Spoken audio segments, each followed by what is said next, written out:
Regularly scheduled meeting of the Planning Commission of the City of Annapolis will now come to order. Madam Clerk, would you please call the roll? Mr. Waldman? Present. Ms. Butler? Present. Mr. Cummings? Present. Mr. Riley? Present. And I believe we're still waiting for Mr. Stachynutis. Right, but we have a quorum, so I think that we're going to begin. We have a number of things on the agenda, if I'm not mistaken. I'd like to get through one thing first, two things first. Let's go over our minutes from the last meeting, if that's okay.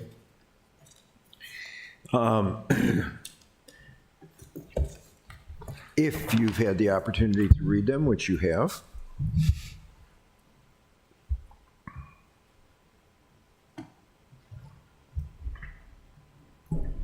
I couldn't comment on any of the revisions that you did based on the, I guess it was the question and answer, because I couldn't hear some of that when it was happening because I was remote, so. Oh, right, you were remote. But other than that, I saw no problems with the minutes. Do I hear a motion? Motion. Second? Second. All in favor of approving those minutes? Say aye. Aye. Aye. I must say that they were excellently prepared. I was very impressed. The next thing is the annual report to the State Planning Commission, prepared, I believe, by Mr. Lashinsky. Is there any comment, any additions or corrections to what he has supplied us? None for me. None for me. Not for me? Do I hear a motion? Motion. Motion to approve, a second? I second. Okay, any further discussion? All in favor of approving that report, please say aye. Aye. All right, passes. So those two pieces of housework are done. Let's get on to our two major events of the evening. The first is a public hearing on O1024, outdoor dining requirements in Annapolis.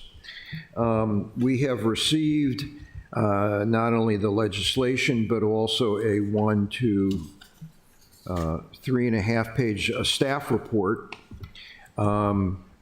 Would anybody from staff like to comment on this?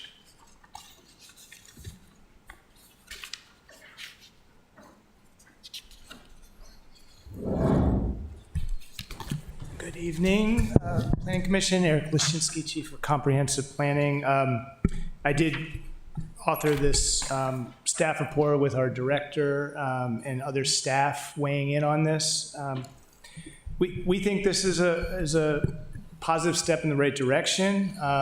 It does a lot to update the city's code as it pertains to outdoor dining in various forms, coordinates different types of outdoor dining arrangements. We think it's generally fair to businesses. I mean, we've been operating in temporary forms of policy for more than 3 years now since COVID emergency measures went into effect. And so this, I know, has been a challenging piece of legislation for the council to craft. We think it's a good one, notwithstanding some minor changes. And I know you'll hear from business owners tonight who have some thoughts on how to make it better. But yeah, we gave it a favorable review in our estimation. I have a question. Yeah. You think that there should be two amendments, modifications, pretty minor. One, the first is that the special exception approvals, which most of these applicants need to go through, do not require an annual renewal provided that the applicant is compliant. How are we going to know if the applicant is compliant? Who's going to keep track of complaints? Well, staff in our department who are tasked with enforcement, we have a record of infractions, but I think we'll have to should people be cited, then I think we have to address it internally within our department, and it's not. Who do you think should be the recipient of of complaints? The zoning enforcement officer? Yeah, that's typically who did, Lisa Minker. Okay. Do you think that that should be identified, specified in the legislation? I think it's specified elsewhere in the city's code already. I mean, there's quite extensive sections related to enforcement, so I don't particularly related to land use. So I don't. Okay. Do you have any personal knowledge of complaints, numbers, kinds? I do not. Okay. No. And the second is that the Board of Appeals should not be in the position of deciding parking access, drop-off areas, and things like that. City staff should review those, and if there's a problem, then it'll go to the Board of Appeals. Right. Yeah, okay. Yeah, I should clarify. I mean, I think if it's on people's minds, I mean, we're talking in terms of the compliance. It's not. This is related to the city's code. Now, I mean, if a business gets a complaint from a neighbor or something related to, concern about the operations, but has no real basis in the city's guidelines, then I don't think that would really, matter here. But we're just talking about compliance with the city code. I have a question, or actually two. I like the idea of the Sustainable Mobility Service Fund. Yeah. And number one, who will determine what that fee will be? City council. I mean, I think they're going to take recommendation perhaps from our department, from planning and zoning, but they have to authorize that fee. Okay. It would be a separate piece of legislation. And then, is there any way to tie it to something tangible, like the contract for the bird scooters and bikes? Because I find that when we have these funds without it, if it's not tied to something directly, that money becomes kind of, slushy. That's a good comment. I mean, I think it should be not arbitrary. I think it should be tied to the types of investments we're looking to make. Acknowledging that larger infrastructure projects are just a price tag that won't really be funded by these types of fees. But those smaller things. Like have an Bike and eco cruiser pedestrian- contract or something, Say that again? So there are like contracts with the e-cruisers that come around and pick up people and drop them off. That's super helpful. I find that. I think, staff can look at those types of costs. It could be things like the cost of striping roadway to improve pedestrian crossings, better signage, the cost of those 10-minute trolleys. Yeah, I mean, the staff time. I mean, I think we could take into account a number of things that would be in this softer cost category. Yeah, I would say not staff time. So that's what happened with our stormwater fee, right? So it was we haven't put those stormwater projects in the ground, but now it's covering staff time. So that's kind of what I don't want. I see what If we you can mean. keep, Sure. we want the fund to do what it's supposed to do, which may help these restaurants deal with the parking issues by helping, these other forms of transportation to get to and from the restaurants. Right. So I think it should be dedicated to that, and we might even specifically say excluding staff time. I was only thinking about Yeah. the operators of the electric vehicles and so forth that are needed to actually run the transit. But yeah, I understand what you're saying. Or go ahead. I think it's a good point. In the few conversations I've had about this, the only people that don't seem to think it's a good idea are people who are going to be affected by parking. Parking is always the thing, and I'm sure you guys will be able to comment on this. I look forward to hearing it. I think I'm on. I wasn't on. Sorry. So I think Diane's idea is a good one in that if there was some kind of like direct offset or some direct, and even if it's just politically, appropriate, but if there was some direct offset to help accommodate for the loss of some things that local people might feel the loss of. But I personally think that the gains outweigh the losses. But I think that there's a lot of opportunity to not only pay staff costs and that kind of thing from that particular fund, rather than letting it fall into some slushy area that gets swallowed up by the kind of general budget. That might be something to consider. Yeah. Anything further from staff? Okay, I'm going to open the public hearing. I noticed that Mr. Alderman Arnett is in the audience, and I also noticed that he is he's the primary sponsor of this bill. And I would like to call him, please. Here or there? Wherever you're comfortable. I'm an old man, I'll sit there. Yeah. I should make you stand up. It'll make you live longer. I want to answer a couple of your questions first, and then I'll make some general remarks and try to fill in some background. In the legislation on page 7, it gives the city manager the authority to oversee the special exception permit, obviously with input from the permits and inspection staff. So if you look at lines 3 through 8, that discusses the powers of the city manager.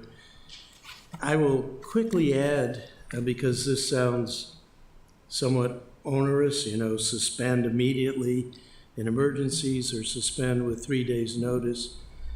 The entire history of the outdoor dining with the temporary legislation we've been operating under, I have received in my ward no complaints. No complaints. Yes, people are talking, as you said, Stephen, about pressures on parking, and I'll speak to that in a second. But the program on a temporary basis, I think, has been remarkably satisfactory all the way around. The customers are getting the outdoor dining that they want. The restaurants, if you look at the BAA report at the end of the package that Eric put together for you, survived COVID because of this outdoor dining in some cases. So there's no doubt about the overall benefits of the package. Ms. Butler, the section of the legislation that deals with Title VI that sets up the fund was specifically instigated, and you'll remember this, Quentin, Professor Shoup had a paper, professor from USC, talking about parking writ large, and he said that we really should discourage private parking, but we should make the restaurants, the businesses, pay for the economic value of the public parking that they're using, and more specifically, return those fees directly to the communities that are most directly affected by the loss of parking. So there was a lot of thought that went into this, a lot of hard work. And I want to thank my co-sponsors.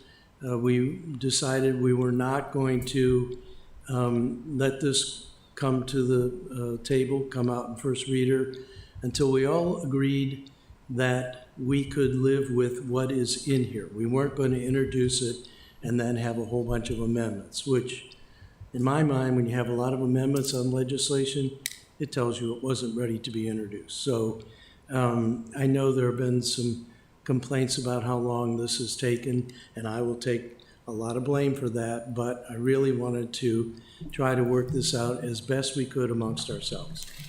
But now we're here, and I would say I am not a big proponent of alderpersons appearing before this body advocating for their legislation.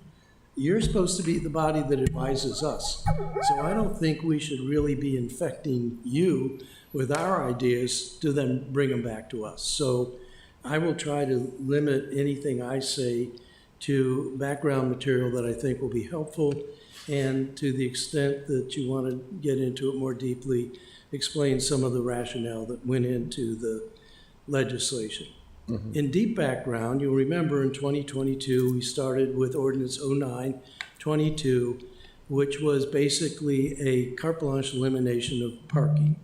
And that had a hard time getting applied across the different wards, the different kinds of dining situations, and eventually it was withdrawn.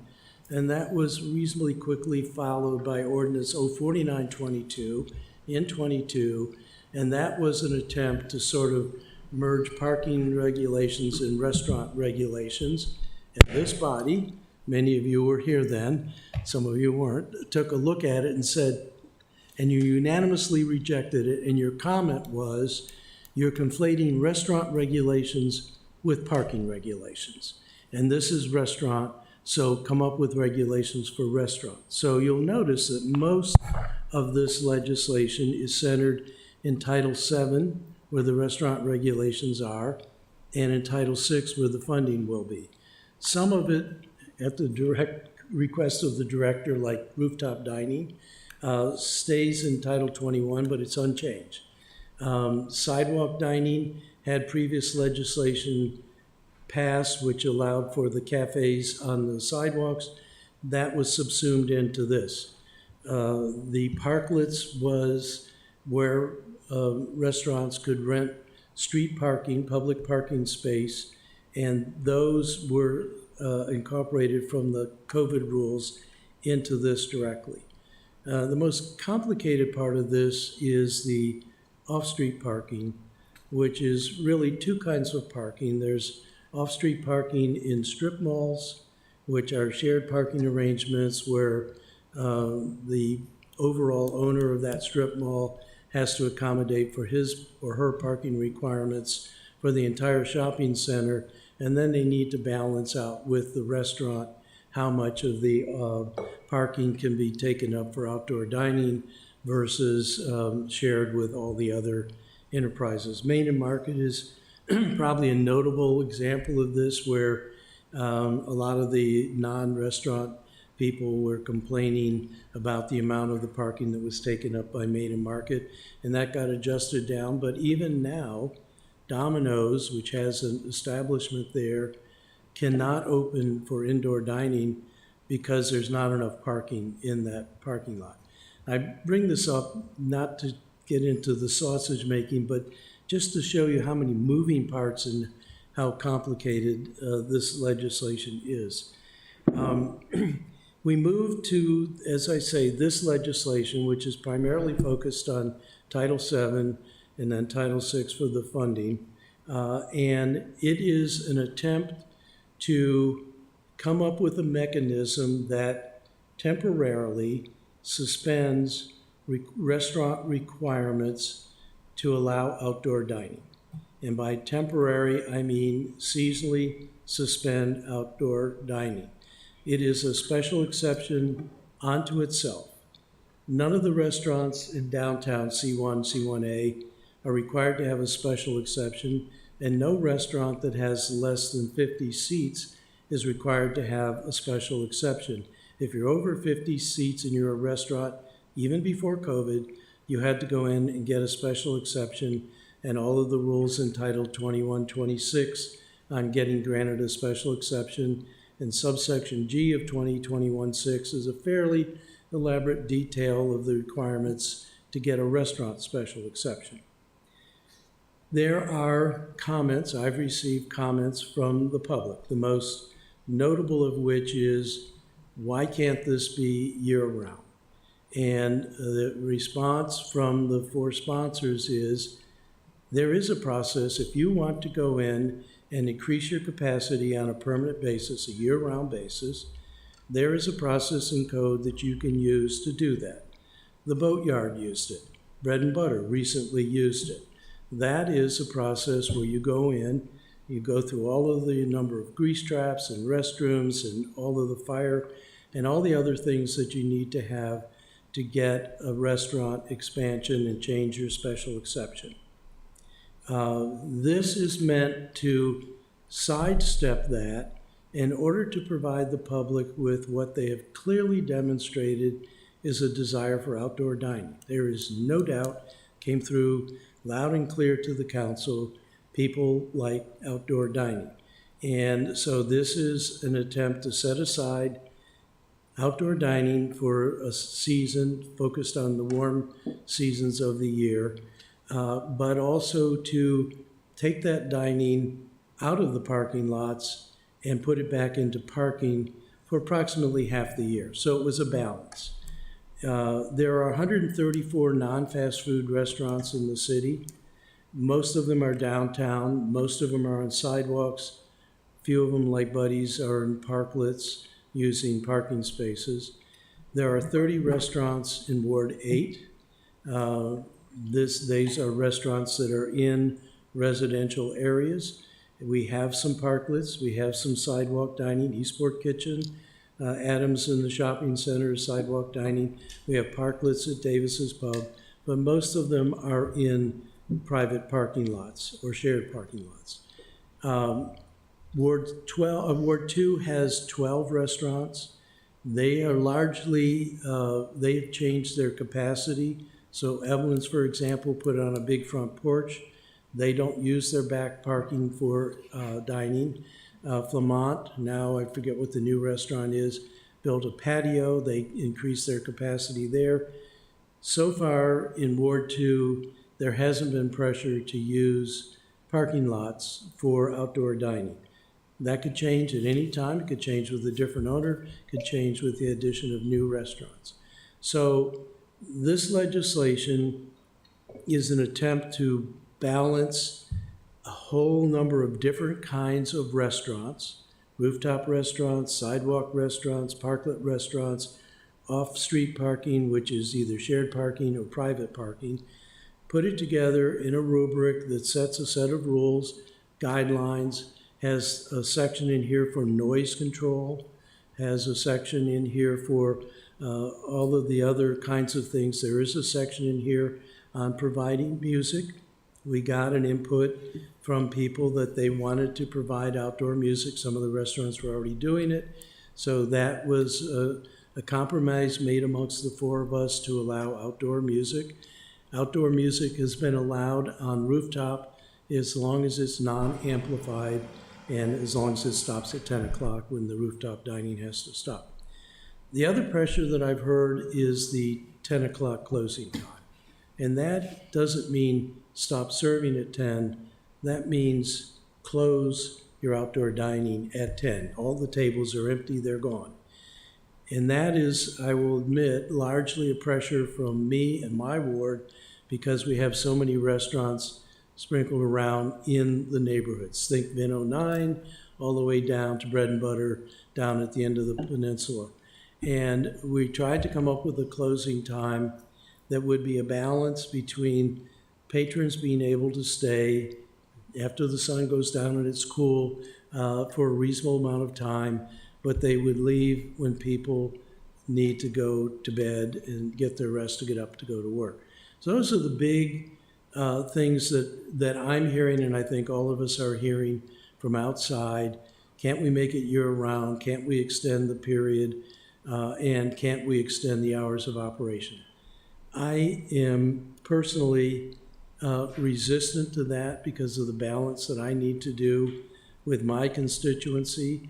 My three other co-sponsors, after lots of hammering and gnashing, have agreed to that. But I'm going to I will answer any questions you have about other details, but I'm going to sit back and listen to your thoughts and take them to the council committees when you're ready. But I will take time to answer questions if you have any. I just have one question. Did you meet with the restaurant owners before drafting this final version that we see now? Yes, and we gave them opportunities to send in, questions about the legislation. I have emails where I've responded to several of them. It's interesting. There's really a relatively small cohort in Ward 8 that have had questions about this. For example, I haven't heard from either of the two Adams restaurants, Eastport Adam and Adams in the shopping center. Nothing from Vin 909. So nothing from Blackwall Hitch, things like that. So there have been comments, there has been exchange, and we have made every effort, the four co-sponsors, to try to take that in as input and figure out how it meshes in the overall package that we hope is a good compromise. Thanks. Thank you very much for coming and speaking. Regarding the seasonality aspect, right? Because that's the part that I also have read some testimony that was submitted. You said there's a process to make that year round if someone wanted to, but that really is for people or restaurants that have a private parking lot, right? So if you're No, any restaurant can come in to ask to change their capacity. okay, so my question. that is their major, that's their change. We're not considering this a change in capacity. This is a special exception for seasonal, part-time purposes. If you want to have a bigger restaurant, if you want to have different kinds of assets to your restaurant as a permanent change, there's a whole cold process, and we really did go through this with the Office of Law. One of the things they said to us is, you can't have two processes. If you're going to make a permanent change in capacity, there's long been code to do that. If you're going to have this special unusual circumstance that is a temporary forgiveness of certain requirements, you can do that, but you can't do it so that it covers the whole year, because then you're just duplicating a process that's already in code. Got it. So my specific question then would be, so if you're a boatyard and you have that space that you own, you can submit, right, to make that happen. But if you are, Iron Rooster, for example, right, and you wanted to have that outside space, Right. Iron Rooster doesn't have that same capability because they don't have a private out space. Well, as it happens, Iron Rooster has a very special, and it is an exception to this code. Okay. Well, that's what I'm asking about. Iron Rooster, the Hopkins Plaza is accepted from this code because it is leased under a separate lease arrangement with the Department of Public Works. So it is specifically accepted from this. They have their own arrangement, their own rules. Sure. So same did kind not of talk concept then, but then not Iron Rooster, but an area that doesn't have Forward that, or somebody else. right? I'm sorry. I was just saying Adams or Forward or somebody else that doesn't have like their own property that they Well, can. Forward has their own. Ford has a property. backside, yeah. Bread and you Butter get is the another concept of this. example. I hear from, God, I'm blanking on her first name, Alvarez, lovely lady, and she just got an expansion to her restaurant. She has also a lot of tables in shared parking with the whole marine operation down there. You were talking about And- bread and butter? Bread and Butter, yeah. Yep. Monica. Monica. And she does have an interesting issue because Monica invested in very heavy tables. And so it is going to be a lug. When she closes down after the season, those things are going to have to be lugged, and there's going to have to be a place, I'm sure Clarence Blackwell can find some place to store it. But that is part of the give and take of this process. We're allowing restaurants, in some cases, to expand multifold their normal seating for this outdoor operation. And yes, there's going to have to be some adjustments. Right now, we're operating under the temporary rules. This is proposed to be the permanent rules, and the permanent rules will come with give and take, and that is going to be one of the give and take. And I think you'll hear testimony. I read testimony about it today, and I'm sure you'll hear from it with testimony from the restaurants tonight. Yep. I appreciate you addressing the items that I've seen in testimony as well, so thank you. Yeah, no, believe me, we have gotten a lot of very thoughtful testimony, and we have gone round and round amongst the four of us and back and forth with the Office of Law, back and forth with the planning director. I will just say, and you may find it to be imperfect, this is our best shot at trying to weave what is a very complicated set of machinery together to get it to work. Have we got it right? Well, that's what we're here to listen to you about.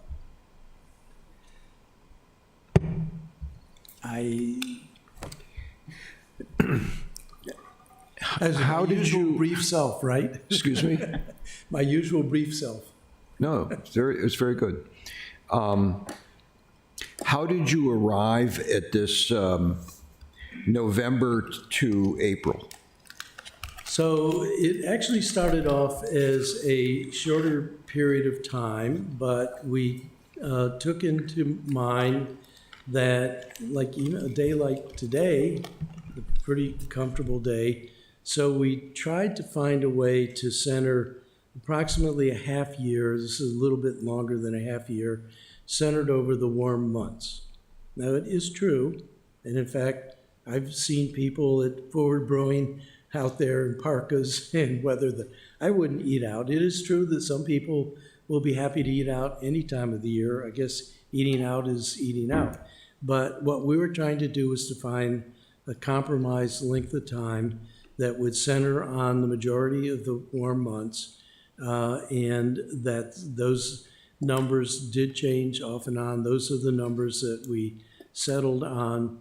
It seems to start to get warm right at the end of March, and then you can have cold weather that starts towards the end of October and into November.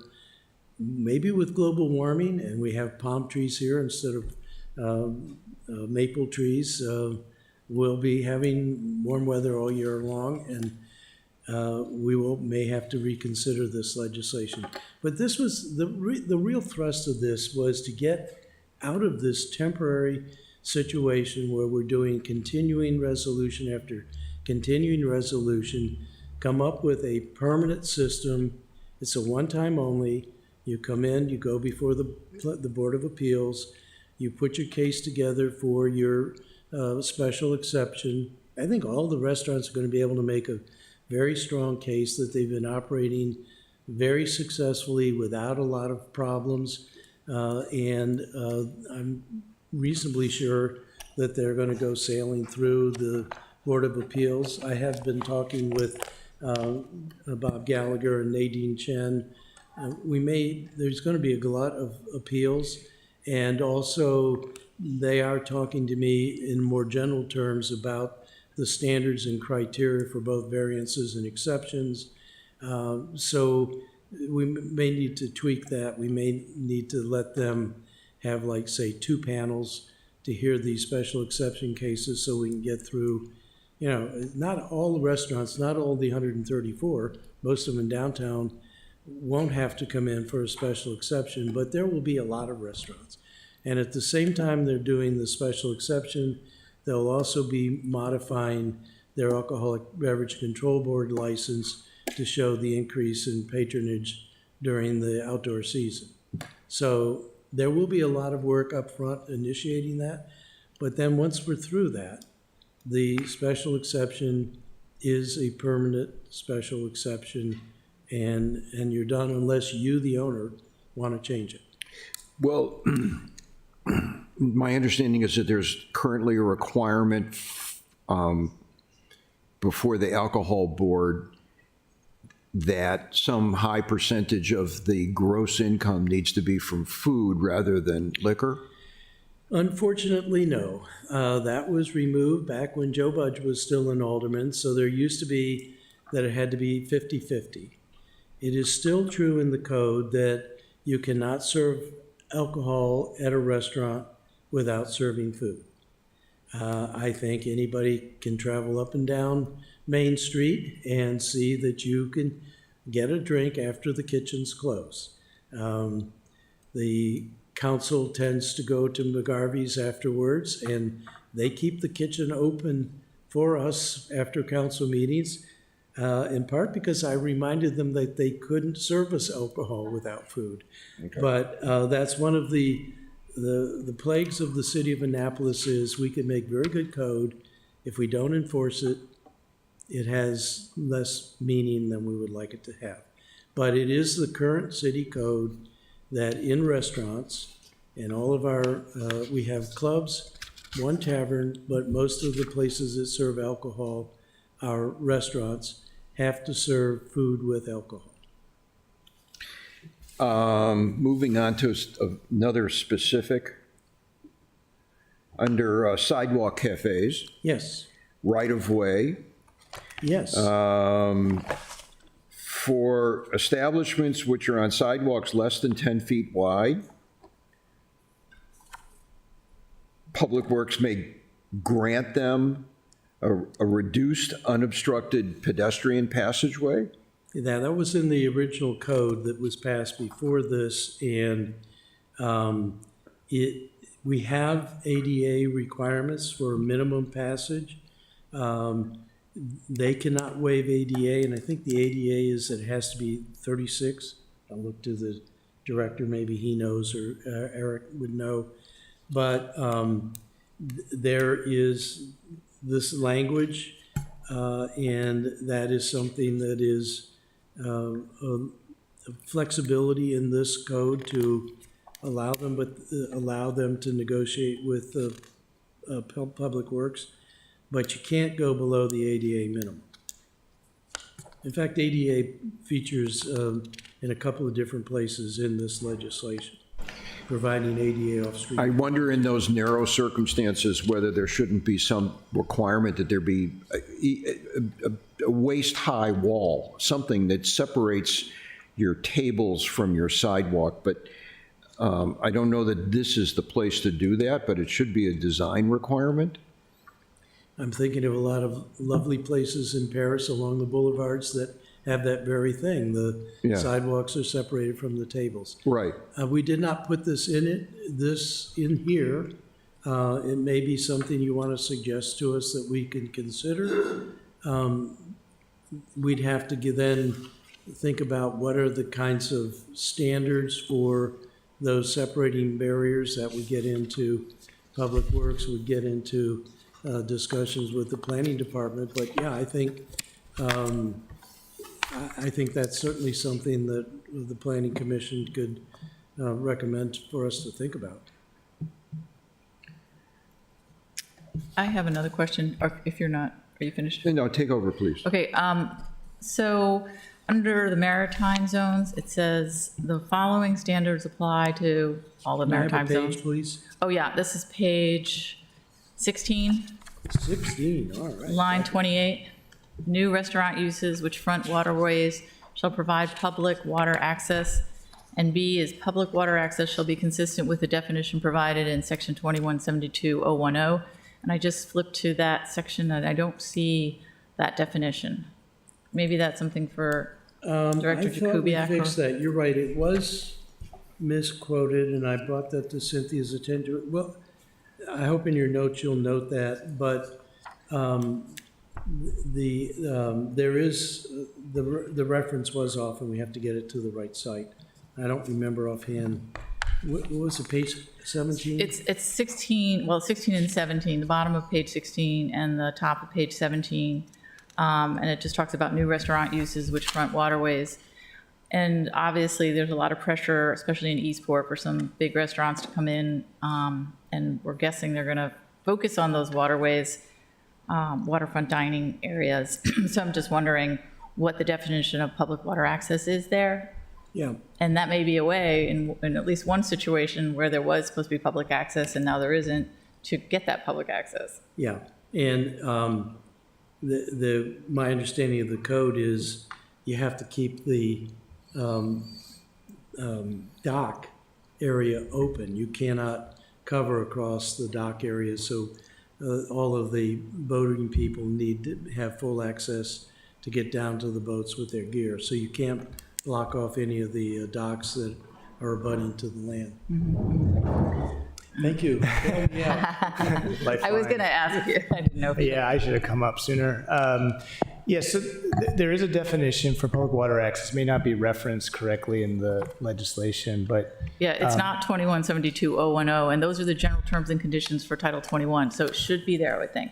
it should be in the terms. But basically, the code was updated in 2021 following the Maritime Task Force recommendations, and one of those updates was to stipulate that any new restaurant in the maritime zone had to provide this nominal public water access as defined in the city code with this new definition that was introduced. But is And not referenced correctly here. Do you know Right. what it is? offhand, I do not. So are you looking at the terms right now? And- Yeah, so I okay, just and went you can't to- find it? It's, It's not in 2172-010, which is referenced in this ordinance. I apologize for that. It was Cynthia, I caught it, and Cynthia, I thought, Cynthia Reuter, our legislative assistant, I thought she had fixed it. I made a note to myself to go back and make sure we get that tweaked up. it is loosely, it's fairly open-ended. I mean, it doesn't require being able to get in the water. It's basically, the boardwalk next to the Chop Tank restaurant is one example of what that would be, you know, essentially a place where people can walk and sit, can look at the water. Perhaps there is a way to get in the water too, but that's not required. It's really an unconditional space where somebody who doesn't, is not a patron of the restaurant could be and appreciate the water. There's no requirement for parking.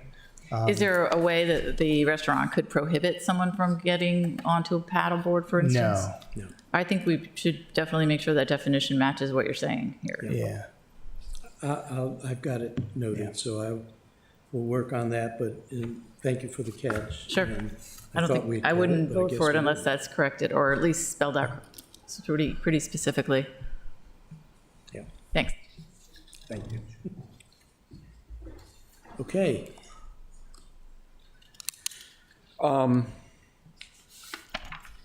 I still don't understand how you came up with November 1st to April 15th. actually, we came up with April 15th to November 1st. I mean- May have had to do with tax filing, but we jockeyed back and forth on that boundary. And if you think it should be April 5th through October 5th or something like that, I mean, the basic attempt was to sort of bound the warm months and to make it roughly equally divided between using the parking spaces for dining versus not using the parking spaces for dining. I will be very candid and say part of my thinking was when Mr. Franio told me when he needed to rent his tent for the boatyard and start making all of his preparations for his dining and when to take it up and when to take it down. We actually had it a little narrower margin, and we listened to people saying there's more warm months more times than you're incorporating. At some point, you need to just say, you know, this is the line, that's the line, those are the rules. Are you against? There was nothing sacred about it. It was just trying to find a boundary over the warm months. I have I'm going to make a motion to this, but I have a suggestion, and I'd like your reaction. And that is with respect to the amplified or non-amplified music and noise, that be put up, really up front. Like somewhere up front in the legislation that says, you know, that there shall be no amplification in any outdoor dining situation covered by this legislation or any, I mean, Right. any. I think it needs to be made crystal clear rather than mixed throughout here. And yes, I take that to heart, and it is the way rooftop dining is. And we started modeling all of the rest of the structures to rooftop dining in order to have compromise with my other three co-sponsors. This was one of the compromises, but it is also something that I heard from at least one of the restaurants that they do have amplified music. It's near the water, so you can imagine the propagation. But this is, believe me, this is a balancing act where we tried to put together a lot of different pieces, a lot of different people's opinions and druthers. But obviously, this is why we bring it to you. You Okay. can recommend to us the things that you think need to be looked at and tweaked up. A couple of really minor things. Page 15, very first line. It says, no bar, comma, dancing, comma, or live entertainment. What does no bar mean? No outside bar? So these are the restaurant standards from the current code. Okay, So it's in black. The only thing that was changed is back on page 14, where we added a new category, outdoor dining where allowed.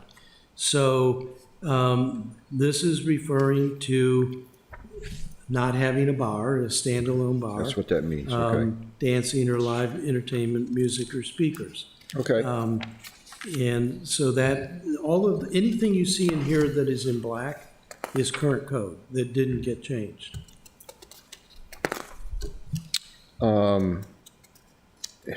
there were two misspellings, now I can't find them.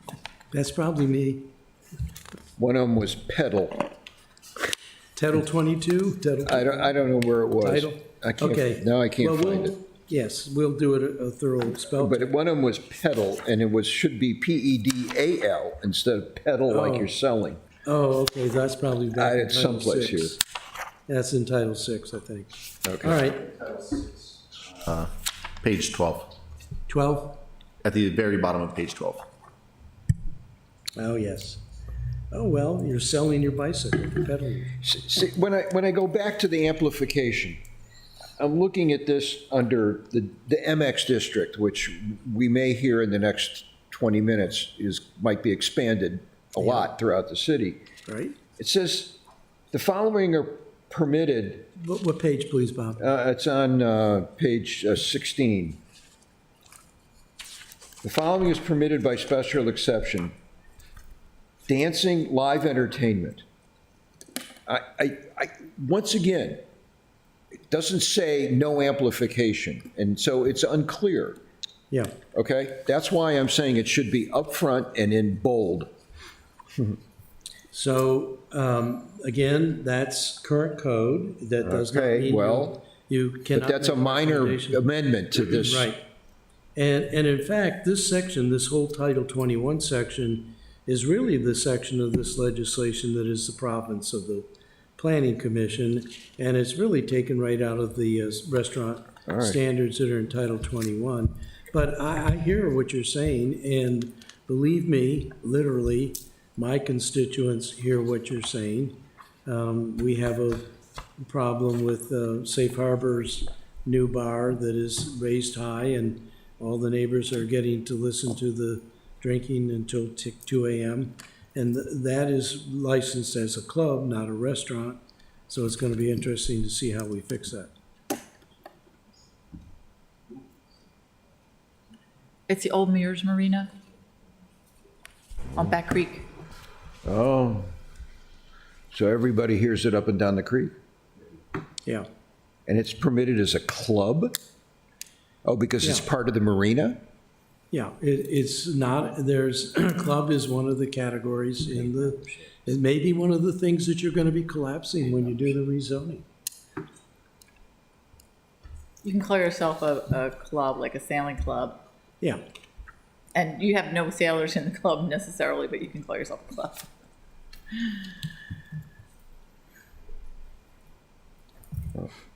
so yacht I think that we need to take a look at this noise stuff to make sure that it's covered in every possible circumstance. Yeah. There's so many people who live so close to the water that I don't know if this is the vehicle to do it, but I really do think, It is a real enforcement problem. So I was with neighbors on Chester who had joined Safe Harbor, former Mears, and the code says during the daytime, I think it's 60 decibels at 50 feet, at nighttime 50 decibels. our police do not have decibel meters. There are 4 decibel meters in the police department. I'm not sure whether John Manessa's the code enforcement people. I mean, decibel meters are easy to put on your smartphone. But the problem with noise enforcement is you call, people come as available, and the police are busy doing traffic and drugs and things like that, or maybe drug traffic. And by the time they get there, the noise is done. Okay. So one of the things that I think the council has really got to do a lot more thinking about is hiring a lot more code enforcement people. That's after we take code enforcement out of planning and zoning and put it back in DNEP to give Chris some life and some peace. But as I was telling you before the meeting, last year we had a surplus of $4.5 million, 4.3, and instead of putting it in like hiring more code enforcement staff, we did a whole bunch of council Christmas package kinds of things. Could have done a tax cut. We could have put it into a fund for transportation, which is going to be running short of money. But enforcement is just a very tough thing, but it is a quality of life thing. I mean, it is, you know, I really want to be on the water. This is what they were telling me, even at 2 o'clock in the afternoon, they can't go out on their dock right there at Butler's Marina because of all the noise coming over the now elevated bar area there. And this is something that we really have got to be paying a lot more attention to. I mean, I don't think I don't want to diminish the challenge of enforcement and the cost, but our purview would be more to just define what the actual rules are in the first place, right? Yeah. So what Bob's saying is just let's be clear about the ordinance or the noise itself, and then enforcement is kind of separate to that, isn't it? So I would draw your attention to page 4 of the legislation. And this is something that Alderman Savage and I worked on under the noise section there. And we tried to beef it up, but you can see it's just a few lines. And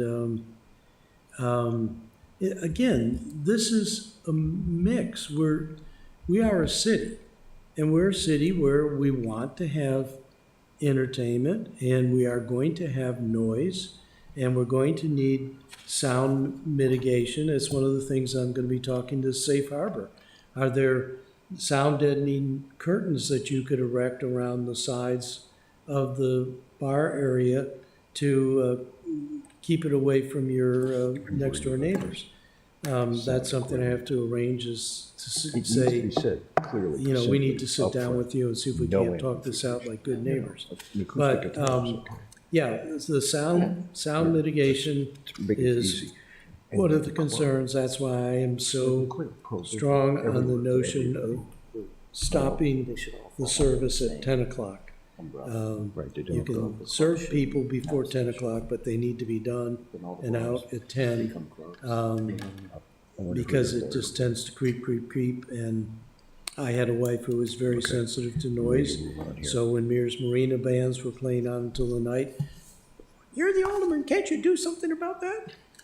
So anyway, it's a part of living in the city, but it is a quality of life issue.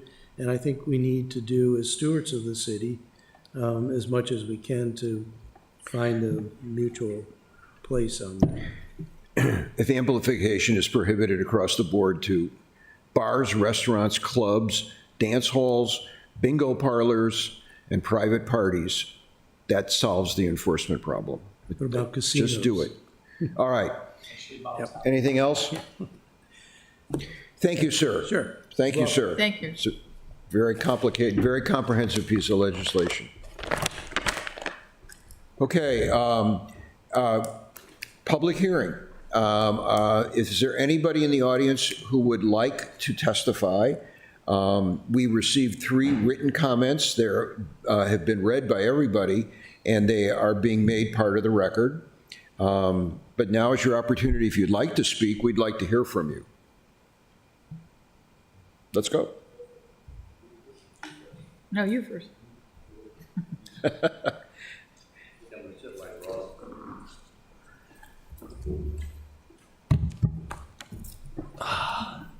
Thank you. Richard Franyo, 29 Eastern Avenue, Eastport. The boatyard has been on 7th and 4th for 24 years now, and we have 2 parking lots, and one in the back and one in the front. And we have been thankful to use our front lot for seated outdoor dining for the past 5 years.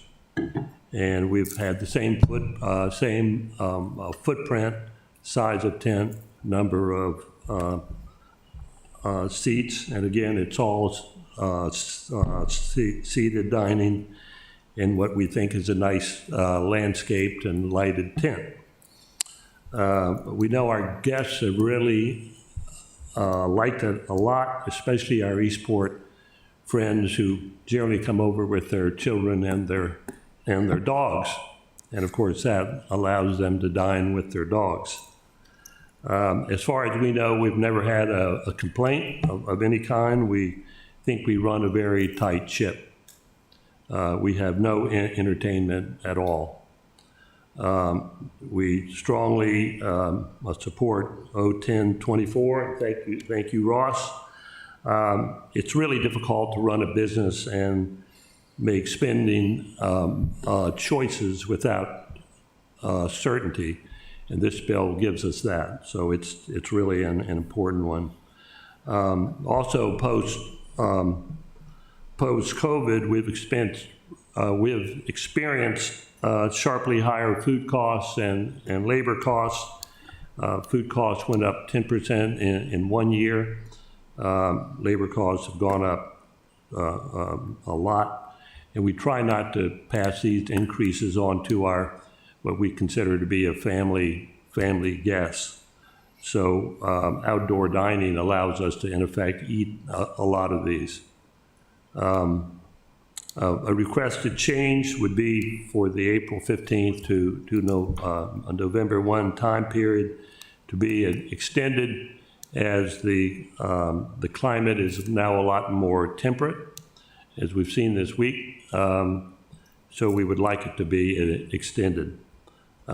We also have a request that we would like to be able to seat people, again, for seated dinner dining until 9. And we would like to be able to have them spill over somewhat after 10. 10:30 would be great, something after 10.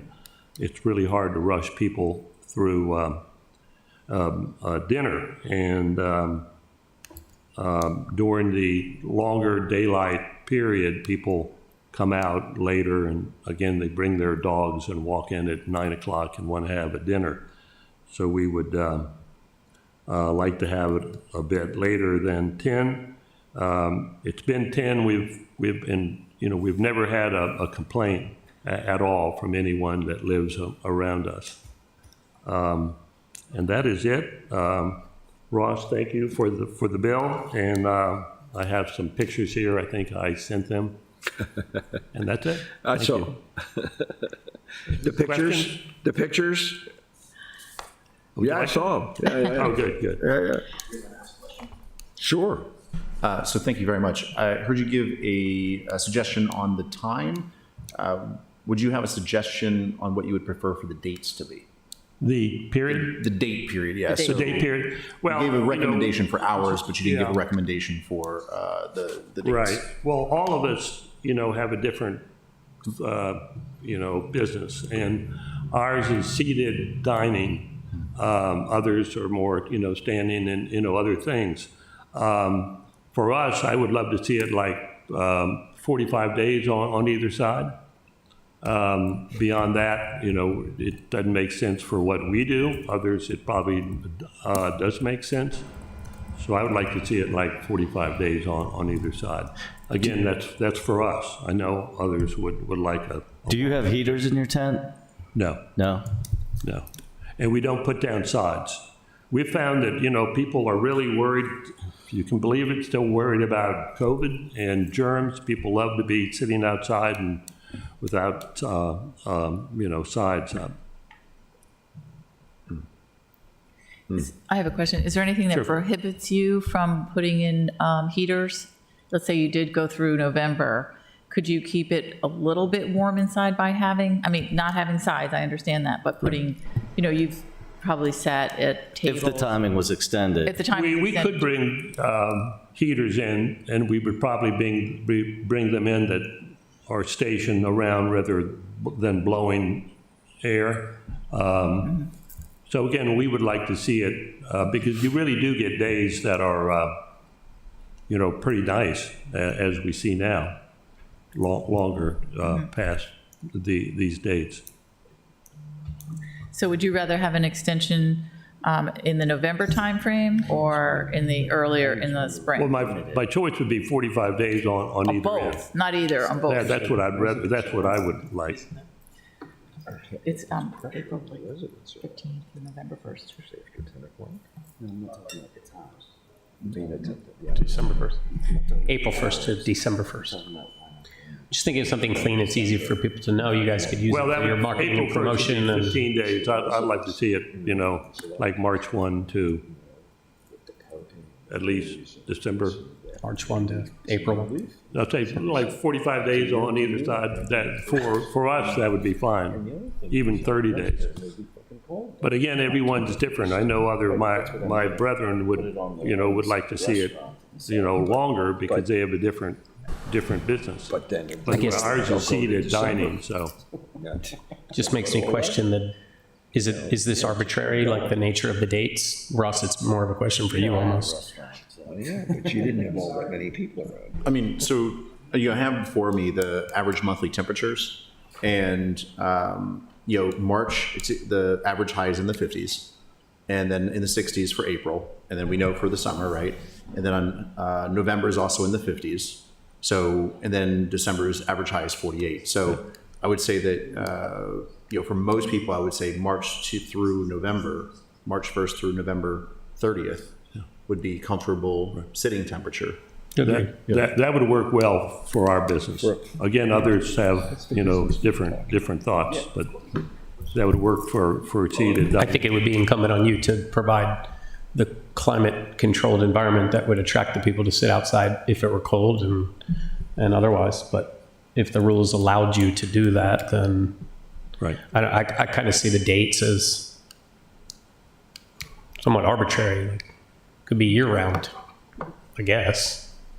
I'm just kind of questioning why would we change it? Ross, this is a Ross, question. I'm asking you. Yeah, I have the same question, is why, what do the residents say about year-round? Are they, Well, there are a lot of people that want year-round, but legally it can't be year-round.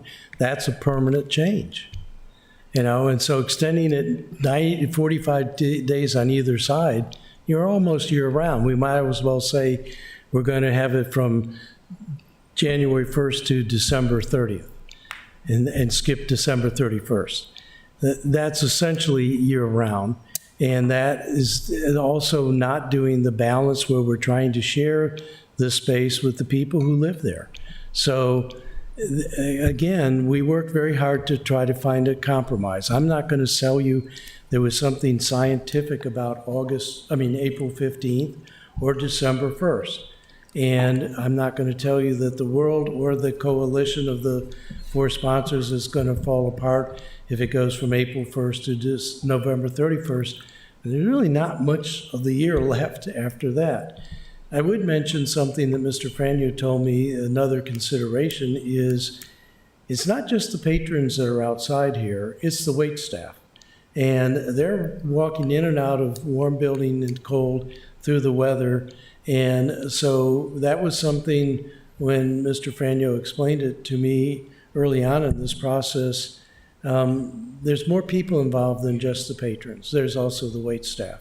And having them in weather that is reasonably comfortable for them to be dashing in and out.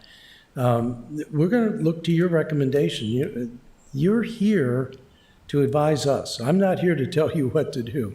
So you think it through, and we'll listen to it when it comes to the council committees. Okay? Thank you for your, thank you for your testimony.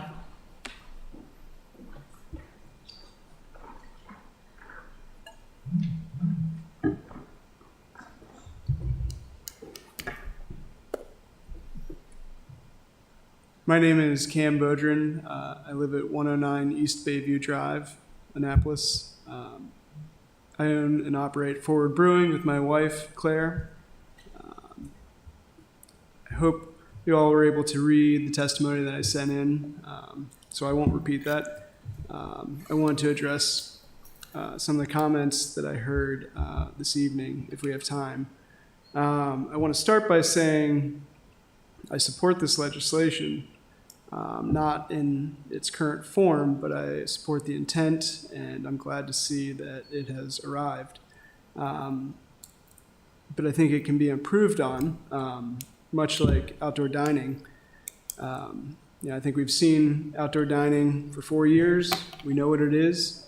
I think that we can improve the process, and this is an opportunity to do so. One of the major issues that I see with this legislation in its current form is the seasonal aspect and the issues that creates. And I can say this from firsthand experience. The top issue that I see is staffing fluctuations. If we have to reduce our staff because we're getting fewer customers, because we were serving fewer seats, then I think that creates, it does something that is really kind of unintended by this legislation, that we are we're reducing staff, we're letting go of them, going into a holiday season, and I'm not really sure for what reason, particularly because the weather is just fine today, yesterday, day before. If we were following the legislation in its current form, we wouldn't have seats outside, and we would have fewer staff and potentially fewer customers. And on the other side, we would have to hire more staff back during the spring season, and we'd have to, I think that just offers a lot of challenges and creates issues with trying to promote a industry where we have seasoned professionals. We saw a lot of changes through COVID. A lot of people left the industry for other jobs that maybe were more comfortable or more regular. And I think it's going to be even harder to keep staff on if there's these seasonal fluctuations. Also, during the spring, we'd end up with a lot of retraining that has to happen, that could happen during the winter, and maybe could more subtly happen in the winter. The winters are slower, and so we always try to find ways to keep everybody active and working. So another issue I see is that we would lose some of our best days. Is what? From a sales perspective, we can show you that, that the fall and spring are the best sales. The summer is actually sometimes slower. It's less comfortable during the summer than it is right now, or going into December. So I just can't understand taking away outdoor dining during the best seasons. And I think a lot of what we're trying to do with outdoor dining is stabilize the flow, in a sense, not have a surge at one time and an ebb at another time. So that's really difficult to do if we only have it for 3 to 6 months of the year. I think there are ways that we're trying to do that now. We're looking at putting in a tent for the winter, just so that during the holiday season, I can keep people outside. Even, we do, as Alderman Arnett said, we do have people who do want to sit outside during the season, but we can make people even more comfortable if we have them in a tent, and we can also keep our staff more active during that time if we have, a more comfortable setting. We could also add heaters. We do have heaters, but we could make more permanent heaters and better heaters than the Home Depot fire pits we have now. And that also leads me to the third issue, is the development of space. If we want to really improve our outdoor dining experience, not just for the customers, but for the surrounding neighbors, then those things can't be temporary. We can't wheel them away 3 days ago. And so again, I can't understand the seasonal aspect. I know that there are reasons that have been discussed, but I think by having it seasonal, we kind of defeat a lot of those reasons. And last, touching on the issue of developing a space. Actually, I should say that if we're concerned about sound and noise leaving an outdoor dining area, I think there are improvements that could be made to the space, but it's more challenging to make those temporary improvements.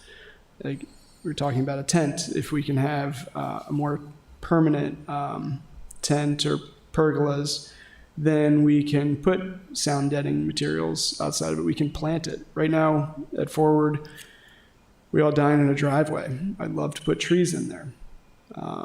Trees would help with the sound. A tent could help a little bit better in the winter. So I think there are solutions for these issues, but they can't be implemented if it's seasonal and temporary. And last, on the space, if we lose outdoor dining during the winter, we're, in a sense, forcing people indoors during the season when we probably have the most illness. So I think there are a lot of people who would be more comfortable during a time when everybody's sniffling and sneezing to be outside, gathering around a fire pit, around a table, with a little bit of airflow. So I think while outdoor dining seems like a seasonal activity, I think it should be left to the customers and the weather to decide, and it shouldn't be forced by the city government. And I think we've discussed parking as the reason that it needs to be seasonal, but I don't see what is achieved by taking, or I should say adding parking. In Forward's case, we would have 5 parking spaces that would be added by taking away our outdoor dining.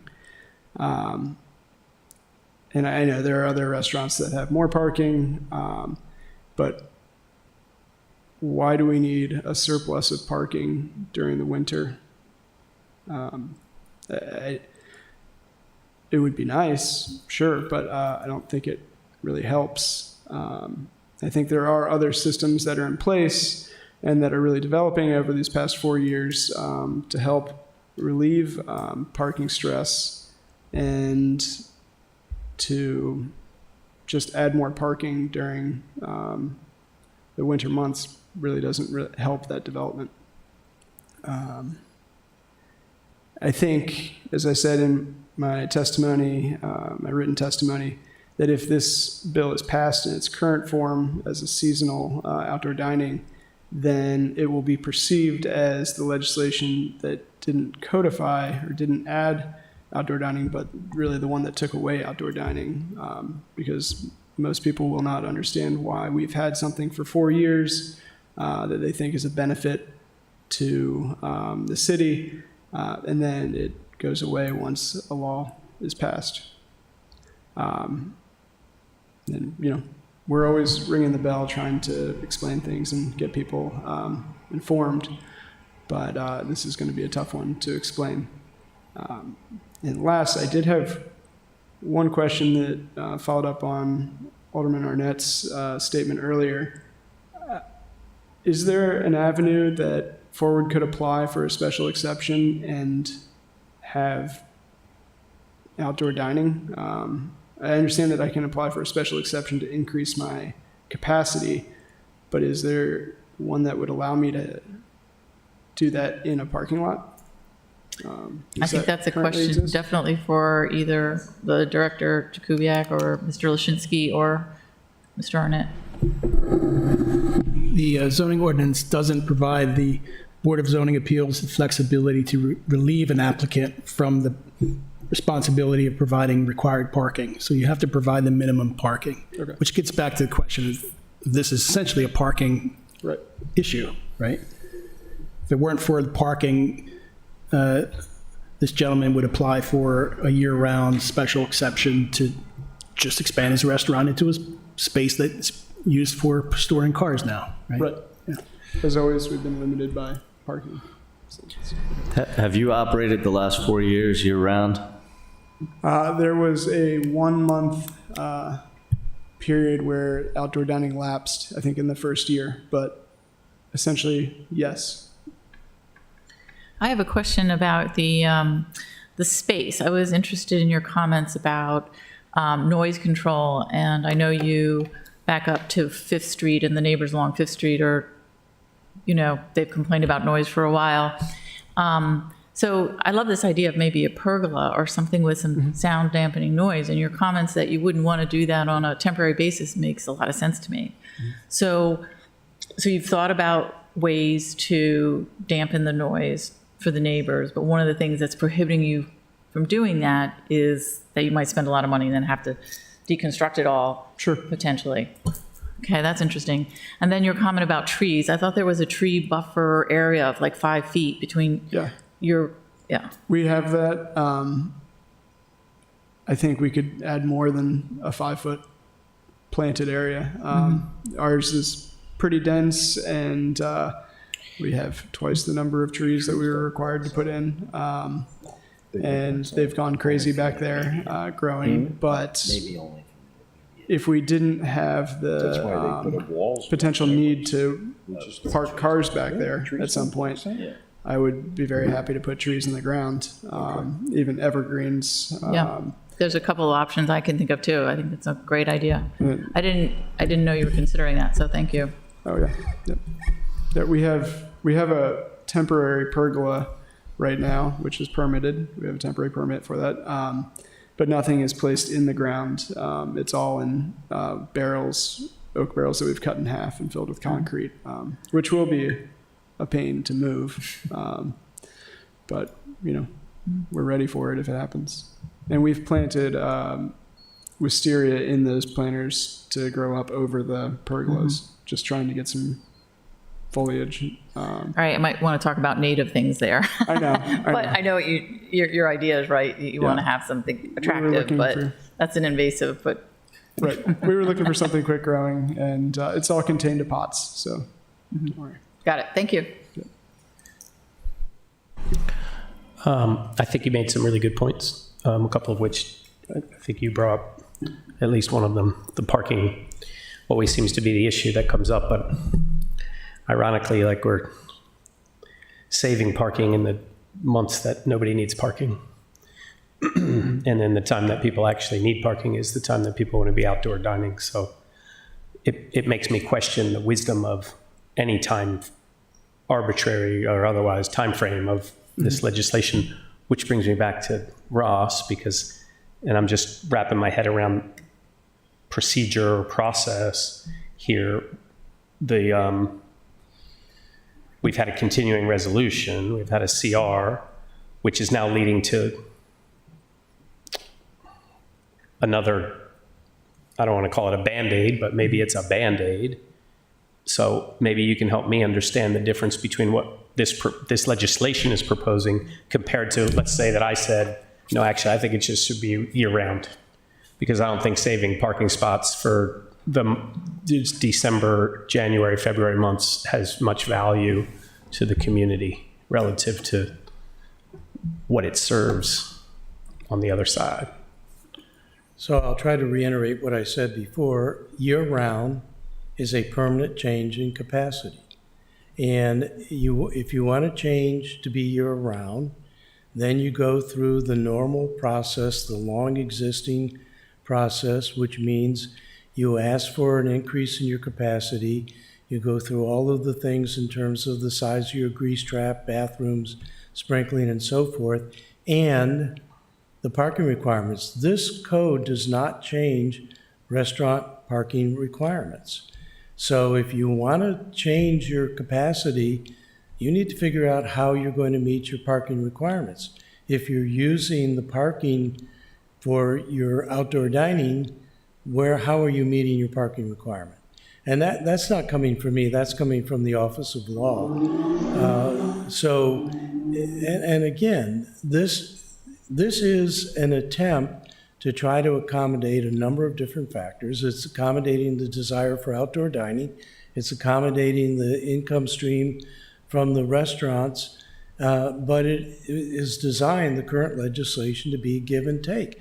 I could have had a room full of the residents who live near here tonight, talking about how they are being impinged upon with their parking during this outdoor dining. They can talk about the noise that they're suffering with the noise from the outdoor dining. I'm not sure this should be a battle of he says, she says, or tastes great, less filling. As I said, this legislation was an attempt to cobble together a number of different factors, legal factors, and the quality of life factors, the income stream from the restaurants, and this is a rather significant increase for the restaurants as seasonal, much more than they would have had before, and sometimes multifold more seats than are currently in the indoor permitted space. So, we can withdraw the legislation and say all the restaurants that want to have outdoor dining on their parking space, come in for an application for a permanent change of capacity, and you tell us how you're going to meet the parking requirements. Or we can go even further, and that's where 0922 was. It says, let's just get rid of parking requirements. And that's when we started trying to thrash that through, that legislation was withdrawn because it becomes very untenable. Maybe someday we'll be in a world where we don't need parking. We'll just beam in and out of the restaurants, but the parking is here, and it is a part of what people need to live. And the people who are there day in and day out are the residents. And I think they need to have some serious consideration in this process. The patrons come, the patrons go. The restaurants are making a lot of new stream. That's what the BEA study shows you that's attached to the materials that Eric provided. Some restaurants stayed alive because of this kind of a situation. So again, what we're striving with the legislation is to find a balance. Do we have it exactly right? Who knows? You can tell us what you think about that. But to just change it to year-round is not what this legislation is. This legislation would need to be withdrawn and go back and say, we need to find another way to do outdoor dining year-round and meet the current code. And one way to do that is to go into Title 21 in the parking section and change parking requirements. And maybe we should also change parking requirements for everything. We can change parking requirements for marinas too, and we can have a mad dash to see who's going to get there first, whether they're going to get there to dine or get there to go to their boat or get there to park in front of their house. That 0922 was just too much for us to grapple with. We could not make it work amongst ourselves. This is what we've been hammering out as a compromise solution. Does it bring some negatives to the restaurants as well as big cash flow positives? Yeah, you're going to have to move things in and out. So they're going to have to be more temporary. Staffing, I understand the staffing issue. I understand ramping up to get a tent and then take the tent down, ramping up to increase your food supply and then take it down. But that was all part of this whole ball of wax of trying to come up with something where we could make as many people as happy as we could. If it's not working, then let's pull the legislation back and go after parking. That's awesome. I appreciate the explanation. It helps me understand like the process side and where we are and the why. It strikes me we should do both. Like, I like the legislation. I think that it gets you guys more of what you need now. I think that the community wants that. I know that they do. I don't think that having parking for 4 months of the year or 5 months of the year versus 3 months of the year in December and January matters to the constituents, really. Ultimately, I think that it should be a year-round. So let's focus on the legislation that's in front of us that could be moved forward and make progress, which is also a proof case that it's better for the community. People really want it, and it's not disruptive in December or in March, maybe. Maybe you can play with the dates, 45 days or whatever it is.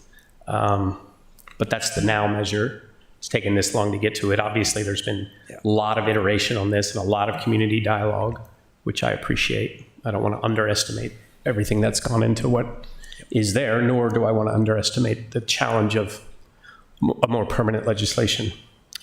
On the permanent legislation, which is a different conversation that we should have, I'm just curious how we couldn't use all the same sensibilities to bring that forward to the permanent legislation and not have to jump through all the existing hoops to change what's actually sensible right here, right? Just to adopt some of these same and apply that to a new way of getting kind of a blanket approval of a year-round outdoor dining. It just seems sensible, but I don't want to digress into something that's not here yet or more challenging, but what you have in front of us seems to be a very sensible step forward. That's just respectful to your commentary, and I understand what you're saying. So just two comments, if I might. One, this is permanent legislation. It may not be the final legislation, but it is permanent. Right now, we're doing annual continuations of the emergency legislation. In fact, we just passed a continuation last Monday night at the city council meeting because we feared we wouldn't get this permanent legislation now. Now, in terms of down the road changes, I'm sure my colleague Alderman Schalmeyer is really going to want to be talking about, and Alderman Savage, about parking changes writ large. And that's going to be a very interesting exercise. The last point I want to make is let's not confuse customers with constituents. I'm representing the constituents in my ward who live near this. The customers are the ones that come in and out. The constituents are the ones that live there day in and day out, 40% of whom do not have their own off-street parking. So they're competing with boaters and restaurants and other kinds of shopping and business. And my obligation to them is to try to balance these things for their consideration as well. But just by the way, they're the ones who vote for me. So I have to really be sensitive to what they're telling me. I appreciate that. Yeah. All right, thank you. And just one last point, though, just December and January and February, that's the lowest volume of demand on parking, on patronage to the restaurants, any noise that might come from. I suspect that those are the slowest times of the year for you guys, so. Well, I just actually, think I that those thought are less of an Cam's impact at testimony that time of was year. interesting. Definitely. It's really the spring and the fall that are the more peak times. Summer when it's hot and that's an interesting point. But again, this is trying to put together all of the threads in a ball as best we can. Down the road, I think we're going to have a lot of discussions about parking. We're having discussions about whether when we build big housing complex, do we provide housing or not? I mean, there's going to be a lot of issues that are down the road on that. That's why we have Chris Jakubiak as our director. He's going to have that all thought All right. through for us. But I think there will be opportunities to talk about the larger All right. parking issue. Thank you, sir. Thank you.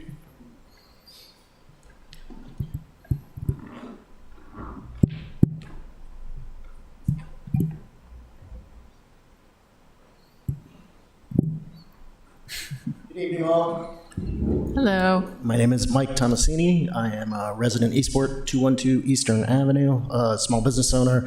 I am also the longtime president of the Eastport Business Association. I do not own a restaurant, so I'm not in the details on what it is behind closed doors that they've got to consider when they're talking about their staffing or their food costs or any of that. What I can tell you is that I was involved as part of the Small Business Recovery Task Force back in 2020 in mapping out the details for a successful outdoor dining program. And I think what we've done together as a community on outdoor dining, especially in Eastport, and probably mostly across the city, has been largely successful and without complaint. We don't get, I'm not getting complaints anymore, but in the 2020 and 2021, the Business Association, in partnership with the Special Events Coordinator and others in the city, were largely responsible for putting forth the process by which people were approved and the rules by which they had to operate. And we received 0 complaints at the Business Association as a result of noise or parking directly. I'm sure that Ross may have received a handful as we were trying to get things going and get legs on this thing. But I think that largely we thought that it would be a COVID response that was going to go away. And that's not the way that people, and when I say people and customers, I heard Ross say customers, the customers of Eastport restaurants are Eastporters for the most part, especially in the outdoor dining set. If you walk by Davis Pub at 9 o'clock on a Thursday night, it's citizens of Eastport walking home from concerts at the Maritime Museum, coming back from Thursday night racing on their sailboats. It is not Northern Virginia. It's not Reston sitting there at those tables. And they wanted outdoor dining to continue, which is why we've continued extending the legislation over and over and over again in its current form, because that's what they wanted. And when you got public testimony, Ross, when we were doing the extensions, those weren't outsiders asking you to reconsider outdoor dining. Right, but I'm just gonna say, when I facilitated feedback for the council about whether or not it should be extended beyond COVID, largely it was the residents who submitted feedback in the positive. Yes, we're very happy with it. We would like it to continue. So I think that if we can get as close to what's going on now without the restrictions on the year round, even if there's a short window where you do have to shut down, if we make it not year round, but it's January off, I think we're closer to what everybody in the restaurant community wants. I think there's one other piece in there where the hours start at 8 o'clock in the morning. In Eastport specifically, we have a lot of breakfast restaurants that serve people outside, and they're outside at 7. People are having coffee, they're having a breakfast sandwich, they're sitting at a picnic table. This is not a loud late night party. I think 7 a.m. is a more reasonable time frame to start it. Did you? Okay. So that one's on my plate. But I think if we get close to year round, it gives the people who are operating in that format the certainty that they need to continue to do that. I'm an outdoor person. I go to mountain communities and I sit outside with my coffee in the morning. I have lunch at a picnic table outside in the middle of winter with the snow falling. So it's not something that we should be limiting here, where we don't get those conditions in the winter. I have a question, Go. Mike. So did you see the BAE study from 2022? I remember seeing it when they put it out, yeah. Okay, so I agree with you that a lot of the residents in Eastport especially are excited about keeping outdoor dining. But it was interesting, they did, figure 26 shows 71% of the people, well, they said, how did you travel to the restaurant? 71% said it was a personal car they drove in. 14% walked, 5% biked, 3% did Lyft or Uber or taxi, and public transport is not even on the pie chart. Right. So I'm thinking we can increase the e-cruisers or something to get people in and out so they don't have to come and park. And that's why I'm so excited about trying to get this fund specifically tied to a source for doing exactly that. Yeah, I agree, 100%. So that wasn't a question, it was more of a No, yeah, and when I heard you comment on it, I thought, that's really smart. Yeah. maybe we can do that. Okay. I could imagine, visualize a shuttle depot at the Hillsmere Shopping Center, another one at the Eastport Shopping Center, and electric vans bringing people in just a loop, back and forth, back and forth. Park outside, take it in. There's one doing it now. It's only on weekends. I mean, ridership is there. That's People the kind of thing, that's the sort of thing that you need, that Eastport needs to be thinking of. And it's Absolutely. perfect. Geographically, it's made for it. Right, could the restaurants get together and say, we're going to fund one of these for the, the time period that we have outdoor dining? I know you don't own a restaurant, and I know what you own it. Yeah, I don't think that any ideas are off the table for improving transit and relieving parking stress, but I think that when it happens, it's happening in conjunction with other things that are happening in Eastport. It's not just restaurant-based. It's chicken and the egg. Do we try to get the transportation going, or will that come after we expand outdoor dining to an extent where there's so much pressure that then there has to be? I'd like to remind my colleagues that we're 20 minutes to 10 and we have a lot of other things to do. Thank you. This has been very leisurely. Thank you. Thank you, Mr. Tomasini. Anytime. Oh, the clock is not updated? Daylight It's 20 minutes to 9, and we still have lots of things to do. Leave it to Mr. Cummings to notice that. God. All right. And then I was just going to say, Bob, this is unrelated to this legislation, but on the amplified music, if amplified music was covered in city code as a permitted use where you had to apply for a permit, then you would have conditions set forth where if somebody violated those conditions, you could remove their permit. And that makes enforcement easier because it's either you have a permit or you don't have a permit. And you take it away, you don't have a permit anymore, and you don't have amplified music. That's an enforcement issue, and you know that. Right. Okay. Anybody else?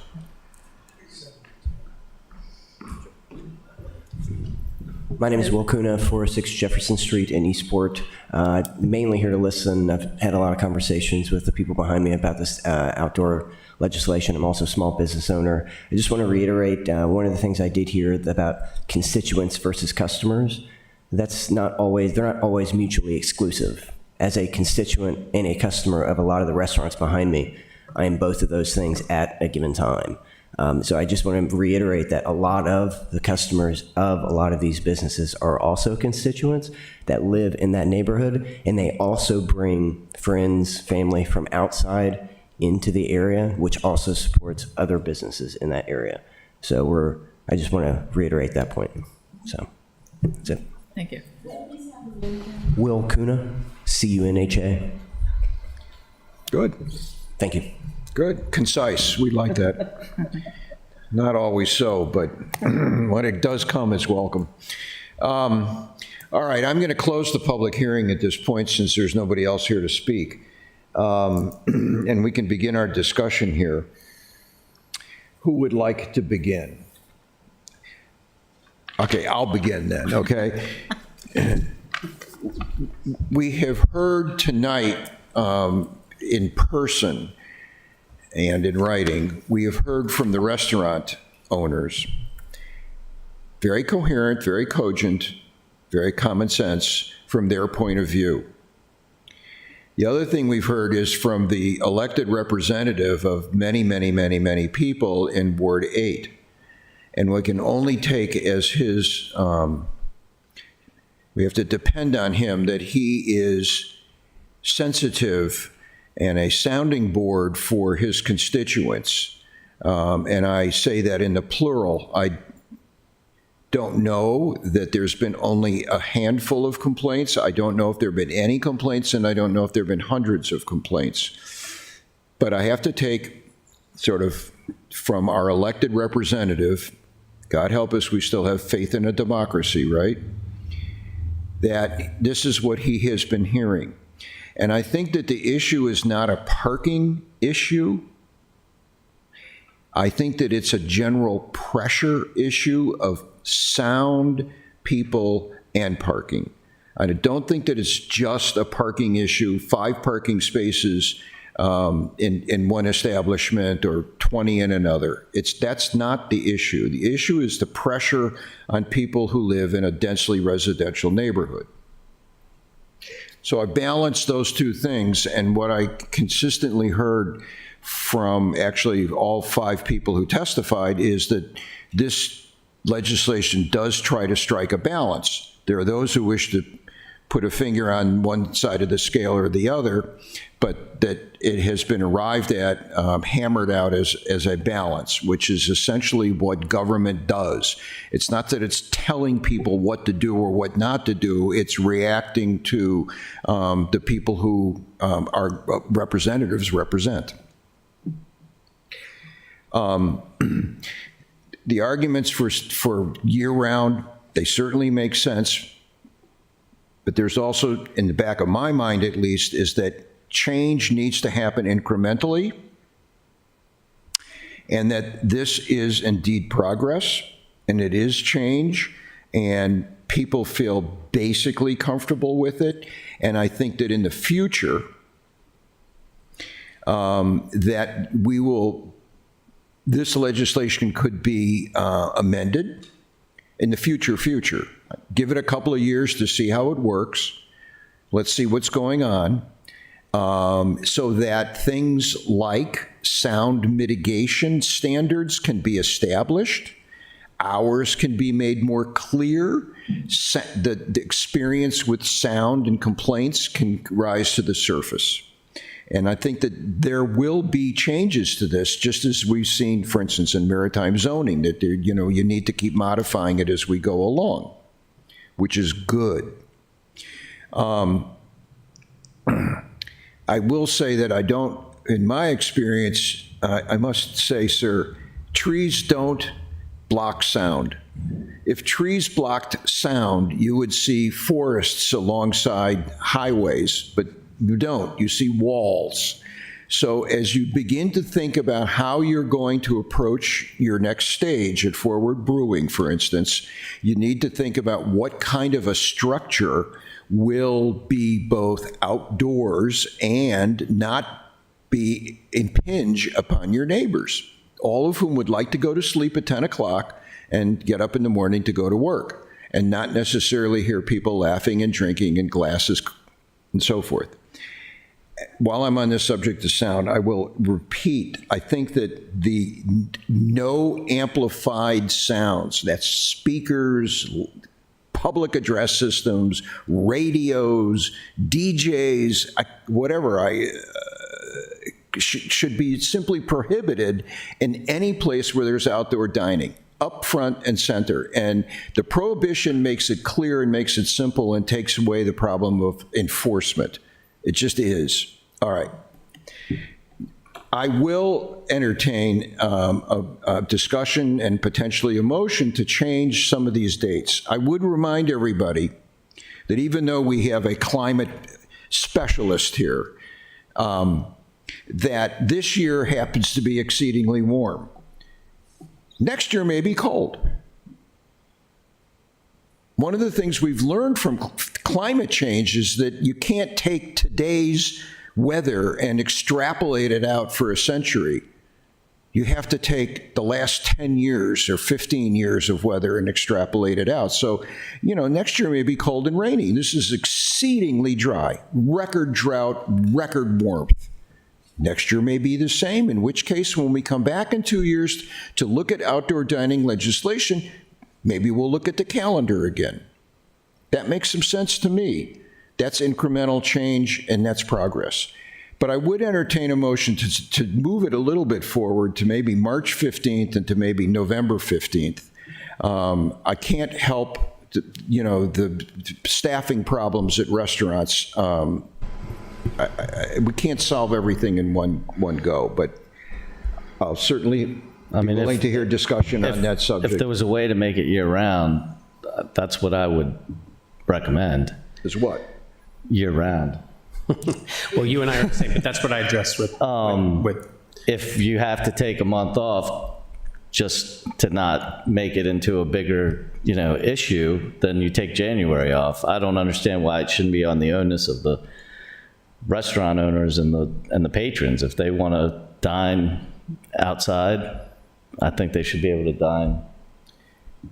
What if you were a resident next door? It's Why should it be city on living. you to listen to the patrons, okay? Anyway, that's my, It doesn't change anything from, the summer to the winter. I mean, you're not losing it, as we've kind of stated here. It's the wintertime is the least, busy of the season, Yeah, I am a resident and I can park on my street now, no problem. you can what? I can park on my street. Everyone's gone. This is like heaven. Boat show's over and we can park. Staying open this time of year is not, the summertime is what you're, worried about with the parking spaces, not this time of year. Once again, I don't think it's parking only. I'm not saying only.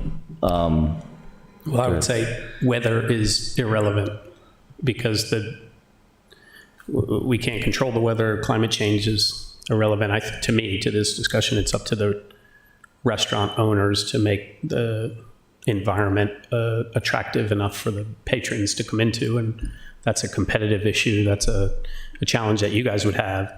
And what Forward Bruin is saying is whether it's trees, walls, or any other type of significant investment they would make to mitigate sound or to make it a more comfortable space, he could never justify that investment if he had to move it out for 3 months of the year or 1 month of the year, because that's a temporary solution to a permanent problem, and it's not worth the investment ultimately. So could you see in future, Mr. Riley, could you see in future legislation that if a person submits plans for adequate mitigation, then they could go year-round? But that's not what we have before us now. Well, now I'm going back to process, and I'm respecting where we are in. You don't want to miss the opportunity. I'm talking to you guys now. You don't want to miss the opportunity to pass this legislation of what Mr. Arnett has put together painfully with all of the different voices that have come into it, because it's a straddle to what Tommy and I are saying should be a permanent solution, which is just year-round outdoor dining, right? That mechanism is not available to you right now, or to us. And in order to do that, that brings in a whole other set of challenges that will be a much bigger issue. Diane just said it, like she can finally park on her street right now. If you start messing with parking, then all of the constituents will come out regardless of the value of what you're bringing them on the other side. So there is an opportunity here. I think we could play with the date for now to get something, because this is not a continuing resolution anymore. This becomes permanent. So at least you could get 9 months of the year for now, while we set the course to try to make a more permanent change. Because if we don't take advantage of this now, you're back to CRs, you're back to uncertainty, and a lot of editorials in the Capitol that I can imagine. And then we start the process, which we could kind of a little bit have your cake and eat it too at this point. It seems to be smart legislation. So I applaud Councilman for putting it in front of you the way that he has. What I would say is to make it palatable for the constituents and to get it through the political wranglings, we might say March 1 to December 1. That gives you almost your 45 days. And that accommodates for a very nice March and a very nice November that we're having right now. And it puts the pressure on you to find some temporary solution to be able to create a climate environment that's attractive enough for the constituents. So And that would be my recommendation. And I would add to that, if you agree that, let's say 75% of the Sustainable Mobility Services Fund goes to actual services that will help decrease or just increase the multimodal access to your restaurants, that would be great. So, because that may change everything. If 75% of the fee is going to actually make more people arrive by bike or scooter or e-cruiser, or the purple bus comes through, then people will be very open to doing this year-round or 11 months a year. So I think I would make a motion when it's time to do that, to tie that funding to actual things, actual services that will make a change over time, so we can revisit it in the future. First, I want to applaud Alderman Ross Arnett for doing what I know everyone wants. Everyone wants to make something permanent. So let's start there. Everybody wants to make something permanent. I think there's definitely a lot of good in this. I wish that we would have had some constituents come to be able to testify, right? Because I do think a balance is needed. That's what government does. So I completely agree with that.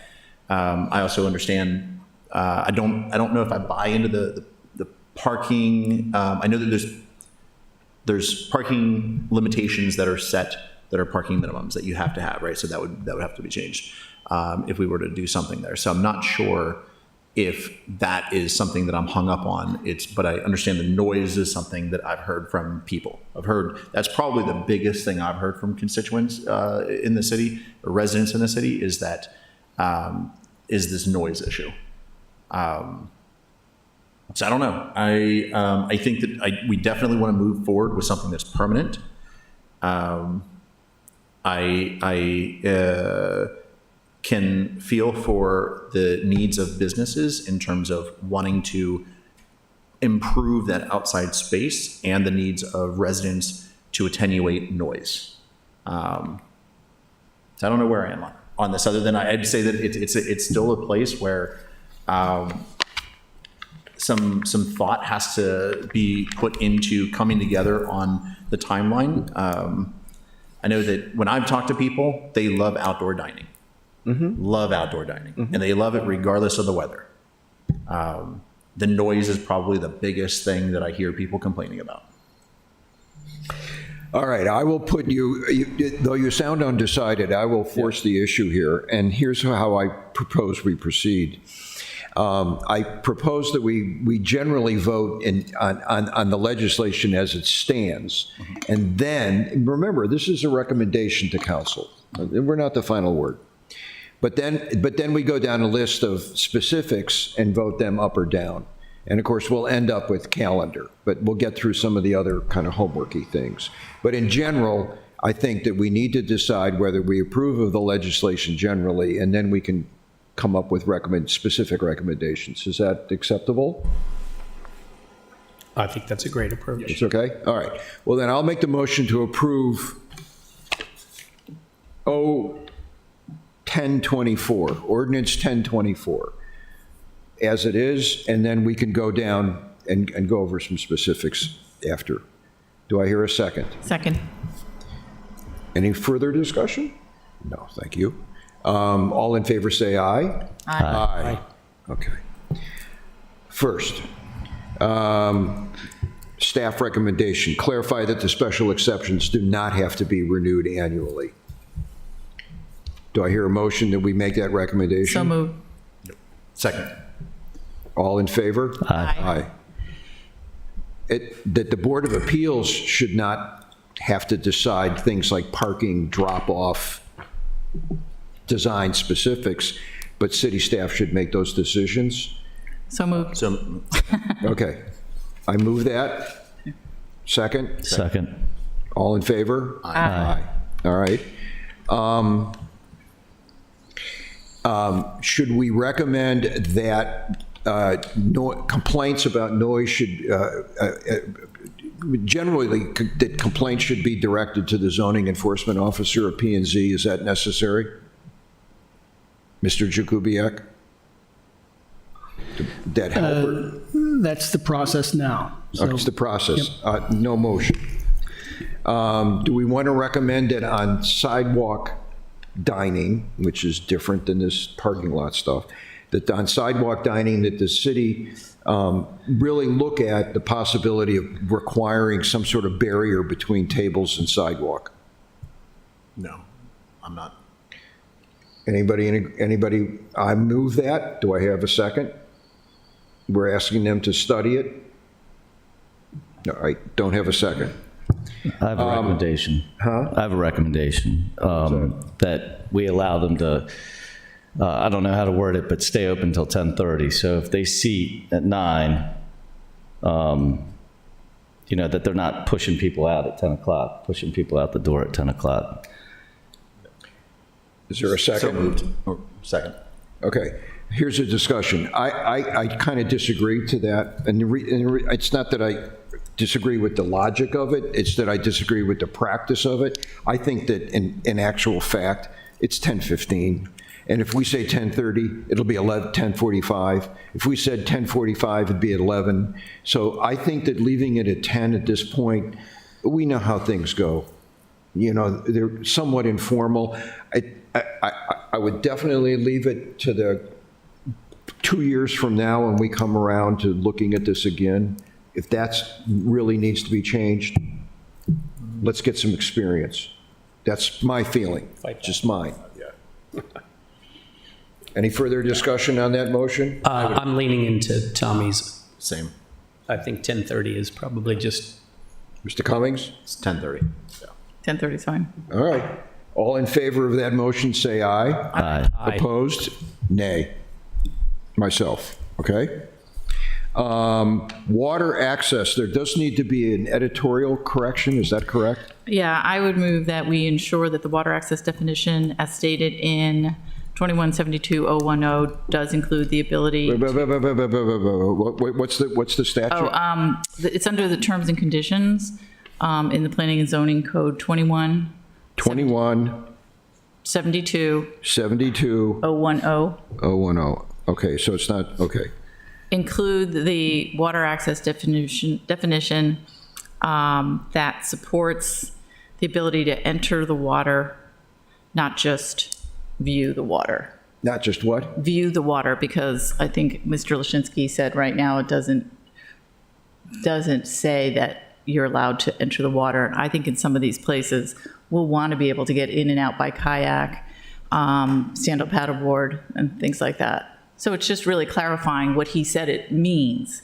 We just don't have it in writing. The definition isn't as. Let me just clarify, if I may. The definition is written so it really puts it on the restaurant to determine what is the optimal water access amenity that could serve the restaurant patrons and anybody else, given their location. You know, if you're in a busy marina environment, it may not make sense to have a kayak launch. There's a lot of power boats around. So it's not a one-size-fits-all kind of thing. It's really intended to be based on context. Yeah, but we've seen in places before where that was left open and that door has closed on water access. So I really feel strongly, especially in all the work that you've done and the city has done to maintain water access, that we put that in there in a very affirmative way. Well, currently water access means the ability to go onto the pier or, you know, and sit and watch. Doesn't mean you can launch a boat or a kayak or a canoe. Is that correct? It doesn't preclude that either. It simply says. Doesn't preclude it, but Right. at minimum, you have to be allowed to go onto a pier. Okay. Right. Is it what's the word? Coterminous? Is it during restaurant hours? No, it's not. So there's no hours requirement. It's really the most important aspect of the definition is it's not conditional on the restaurant patronage or when the restaurant's open. It has to be, you know, an open area that people can use whether the restaurant's open or closed. Okay, so it's 24/7? Okay, all right. Yeah. So This is the our only thing that you're opportunity. suggesting is that Yeah. you allow launching of portable water vessels? Yeah, I think we have to. That's I think what you're we have to saying? say, Okay. yeah, I mean, we just Are closed you off a bunch. making a motion to that effect? I motion to clarify it, to make it affirmatively stated that it will not exclude, how about that? Access to the water, including entering the water by. Not preclude it or require it? Well, You could either state it in an affirmative way or in a negative way. You can't preclude it. You can't preclude kayaks and small watercraft. Or you can say it more positively. It will So the include. positive way is that launching a personal watercraft must be allowed. Right, you can say that. Okay, Small that's the motion? Yes, Is there a second? I'll second. thank you. Okay, any discussion? I'll call for a vote on that. All in favor, say aye. Aye. Aye. 1, Aye. 3, okay, you? Nay. One question, is that reasonable, Eric? I'm a pretty, it's hard to answer that. I'd say it's reasonable, assuming that there's some other analysis of the conditions. You know, I think I've been actively involved in trying to expand and enhance public water access in the city for a few years now, and there definitely is a need for more places to put in a paddle craft, a kayak or a paddle board. But in some places, it just, there are conflicts, you know, it's like, I would not advocate for a paddle launch in the boardwalk area next to the Chop Tank restaurant, for example, where you have large power boats docking along the bulkhead. So there has to be some other analysis, in my view, in most cases. But we need more tools to encourage these types of amenities. I think And that's luckily, the issue that we're up against. yeah, the task force, the Maritime Task Force said that, and no one has actually done it voluntarily. So I think we have to be more proactive in our analysis. So, thank you. Yeah. Okay. Finally, comes the issue of calendar. Okay? We know what it is as the legislation is, and there are two other possibilities I would propose. One is the beginning of March, or let's say cuts off the beginning of December and then starts again beginning of March, December 1st and March 1st. And the other is kind of another compromise, which is November 15th, middle of November, week before Thanksgiving, to March 15th, which is, if my recollection, well, March 15th. I'll make my comments when the time comes. I recommend. No, wait. Oh, So the first thing is a motion to make it December 1st, or to make outdoor dining possible March 1st to December 1st. Okay? And the other is March 15th to November 15th. So we're going to vote on A and then B. well, I was going to give a C. Different dates. You're jumping the gun here. Okay. So I'll make the motion to make it outdoor dining from the beginning of March to the beginning of December. Do I hear a second? Can I hear the dates again? You said, It's instead of Yeah. April 15th, it would be March 1st yep, and December 1st rather than November 1st. Yeah. Okay? And the second one would start March 15th. So it gives them an extra month in the spring and an extra 2 weeks in the fall, November 15th. did you say March or you mean April? If it's an extra month? No, the second one is March 15th. March 15th and I'm November expanding 15th. it by November 15, 1st. by 30 days. Oh, got it, I understand, okay. Yep. Okay? I thought you meant on either. A and B. I would like to Wait. entertain option C. Option C is what? Is tell me. Option C for me would be January 1st to March 1st. And the reason I say that is because I owned a restaurant for several years. And, December is a huge season. There's a lot of office Christmas parties, things like that. In Eastport, there's a lights parade on December 14th, and I can tell you there are a lot of people that go to these restaurants and would love to be able to go to the lights parade. And I just think that that's a crucial time for a restaurant to have that extra space. Let me hear those dates again. What'd you say? What's that? Which dates did you give? I said January 1st, and we could extend March to March 15th if you wanted to add time, but, Wait, January 1st to March 15th? March 1st to January 1st. Oh, okay, there you go. yeah. I'd be inclined to support that, but I'm feeling the vibes from our councilmen over here. I don't know if it's worth making that recommendation if you think if it's dead on arrival. Chris, maybe you have something to say. Our public hearing is closed. We have to make a decision. Mr. Chairman, may I make a comment?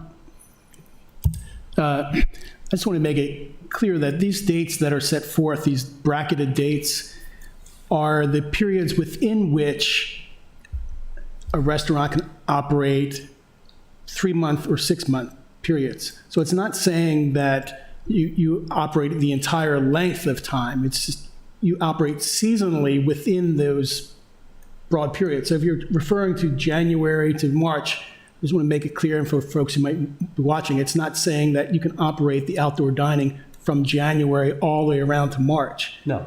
There's still very much a temporary aspect to this. Seasonal. I think he's saying from March 1 to January 1. Yeah. If that's what you're saying, then that's not temporary anymore. And that's going to be an issue with the law office, who's saying, there's either you have it temporary and you're exempted from all these other requirements, or you're going to go and get a special exception and get right with all the standards and come into compliance. So temporary is 3 months or 6 months. And it can happen, those 3 or 6 months can happen within that longer time frame. What if it is 9 months of activity temporary? No, I don't think so. I couldn't imagine that making a determination that 9 months is temporary. It exceeds more than half a month, half But a it's year. 3 months and then 6 months, separate by a day. Couldn't that be possible? 3 or 6 months is the. Not or, 3 and then a day off, and then you basically. No, I don't know if that passes the practicality test. I mean, I think if that's in fact what we're doing, I think we need to revisit this ordinance in whole and say year-round use of parking lots is acceptable as a matter of policy and code. But that's not what this code does. It says small chunks of time over the course of the year, either 3 months or 6 months, is what has been worked out through this deliberative process with the aldermen. And that's what's set before you. Okay. So if you're suggesting having outdoor dining for 9 months straight throughout the year, or having that available to, there are a number of changes that have to be made throughout this code. For instance, if you stop within that 3/4 of a year for 30 days, you have the potential of losing your right. You see, so there's a temporary nature to this, a seasonal nature to this, which is driven by concerns from the law office that we're not actually setting aside our code or negotiating away the standards that are embedded in our zoning code. Let me ask a much more direct question. I think right now it's what are the dates? April 15th to November 1. November. April 15th to November 1. April 15th to November 1, which fits the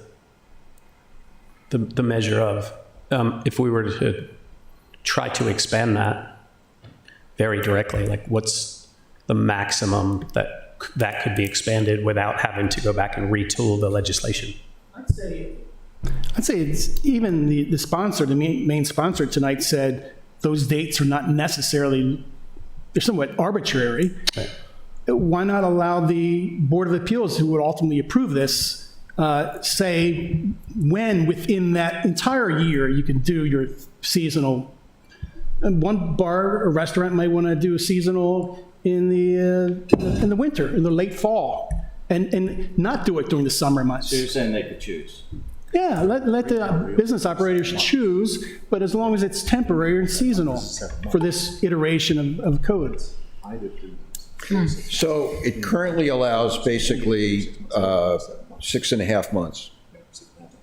It allows 3 months or 6 months. Yeah, 6 months anytime between those, yeah. So what you're proposing is that we allow a longer 3, 6, or 8 months, 9 months, that kind of a thing, at any time throughout the year?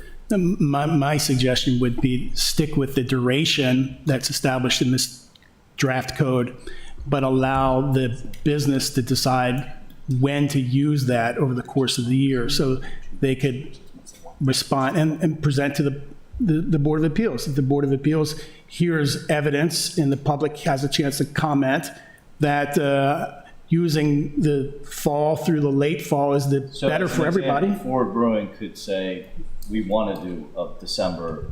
Yeah, we wanted to operate, we want our seasonal pass all the way through New Year's Eve. And they could bring that before Board of Appeals and be approved for that. Yeah, yeah. And maybe they don't want to do it in the heat of the month when But they would people don't only want get to 6 bike to the restaurant. You know? But they would only get 6 months. Yeah, 3 months or 6 months. That's what this And it code has is to be premised on. contiguous, right? And the idea is that it has to be contiguous Yeah. months, right? So question here, so they would not be able to get, say, 3 months and then renew for another 3 months. It's in 1 year, calendar year, between April 15th and November 1st, they get one shot at either 3 months or 6 months per permit. That's the way I read it, but I don't know if it's entirely clear. I don't know why I think that's the case. If you opted for a 6-month seasonal pass, I would imagine the Board of Appeals could say you could use 3 months in the spring and 3 months in the fall. Why not? What if a business gets a 3-month permit and then they do the 3 months and they're like, oh man, we really want to get another 3 months. Can we get another 3 months in 1 calendar year? Well, Because you can go to 6. No, but let's say that they only requested 3 Go months. back to the Board of Appeals. And they can go and get another 3 months for that same calendar year, right? yeah. Yeah, but a total of 6. Yeah. That's really the issue. Yep.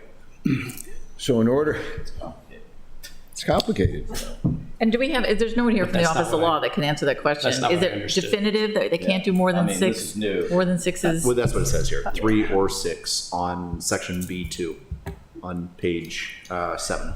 it just seems like somebody had to determine what seasonal means, and I want to know if that's a legal discretionary issue? Is it a planning and zoning discretionary issue? Yeah, I don't know precisely, but I can tell you that when things start getting longer than 6 months, they're not seasonal. I mean, we have code for a reason, and in this particular case, the code is related to parking, circulation, access, and health and safety issues. And the code allows those requirements be set aside in exchange for other public benefits, like places to go to have dinner under the stars. But if you extend that more than half a year, it doesn't seem temporary anymore, right? And it calls into question the integrity of going forward. Sure. And it speaks to changing the whole purpose of the code and writing a new code. But that's not what this is. This is a seasonal temporary approach. Sure, so quick question. Right now, we're currently under a temporary resolution, right? When does that expire? I don't know, Commissioner. We don't know. It was just, is it October? next October? Yes. Got it, thanks. Okay, so this is news to me, I think to you as well, because the case that I've been making is, and I should have read the legislation more clearly and understood it better, the 3 months or 6 months. I'm not even sure you guys know this. This is news to you. I see you shaking your head over there like, what? So the dates that we're arguing about are totally irrelevant. Yes. If it's only 3 or 6 months, I absolutely will make a motion to make it the full 12 months of the year. You guys decide what 6 months you want. I don't care if it's contiguous 6 months. That puts the pressure on you to make a decision on which ones. You can't really put a time on it if it's 3 or 6 months. Right. Just, And then it has to be taken up with the Board of Appeals. The full calendar should be available to you. The real move that I think we need to make is to make it 12 year-round outdoor dining in perpetuity. That's not what we're here to talk about, though. So I appreciate the legislation. I learned something here in the last 15 minutes, just reading it a little more closely and understanding it and hearing from Chris. I would do away with, I would say January 1 to December 31st, if you only get 3 or 6 months and you have to decide, and those are contiguous months, everybody's going to choose the same. So you're kind of back to where you started anyway. Are you making a motion to that effect? I mean, I would make a motion to make the time frame the entire calendar year for them to choose whether they have 3 or 6 months within it. Yeah. I would second that. Any further discussion on this one? I will call for a vote. All in favor of that motion, say aye. Aye. Aye. Okay. have one more Clarifying the language is going to be a little bit difficult, but I think I can do that. What? One more condition, 75% of the Sustainable Mobility Service Fund fees be tied directly to specific multimodal options, including but not limited to bird scooters. It doesn't have to say bird, I don't care who the manufacturer is. Scooters, bikes, and e-cruiser Do what? services. So this fund that the restaurant tours will be paying, I'm saying that we should add a condition that 75% of the fees that these restaurant owners are going towards actual multimodal options to alleviate these parking issues, including but not limited to things that are already being used. I see it every day. People come over the bridge and go to any of these restaurants or Forward Brewing, they go by scooter, bikes, e-cruisers. Well, e-cruisers is the best, but you don't see them as much. Could you be more specific? What are you proposing here? Is this on page Oh, I didn't. 20? I didn't. It's mentioned a couple times. It's mentioned in the line 4 and 5, right at the very beginning. of Then, what? What page? Of page 1. So right at the very top, outdoor dining requirements, it says, creating a fund for outdoor dining permit fees to be used for alternative transportation options. And it's also mentioned a little bit further down on page 1. And so if you look at line 35 fees, bottom of page 5 and beginning of page 6, it talks more specifically about that. So insert that language in line 35. And where? Line 35 where it talks about fees and the code, What which is. page? Page 5. 20, what? So at the bottom of page 5 of the 20, it starts D fees, and then it rolls into the top of page 6.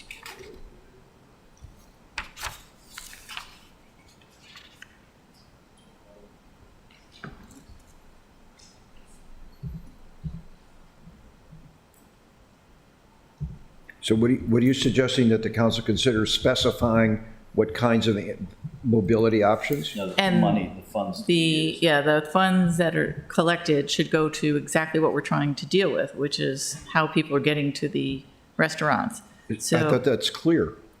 no, it just says that there's going to be this fund created, and there's no amount We that. talked about it being slushy. It's and we didn't want to it's go got to be more into- definitive, because when we have these funds with no clear delineation of what they could be used for, Yep. the money just gets allocated to different things. Yeah, for example, we mentioned that we did not want to go All into right. staff hours. Would you mind specifying the language?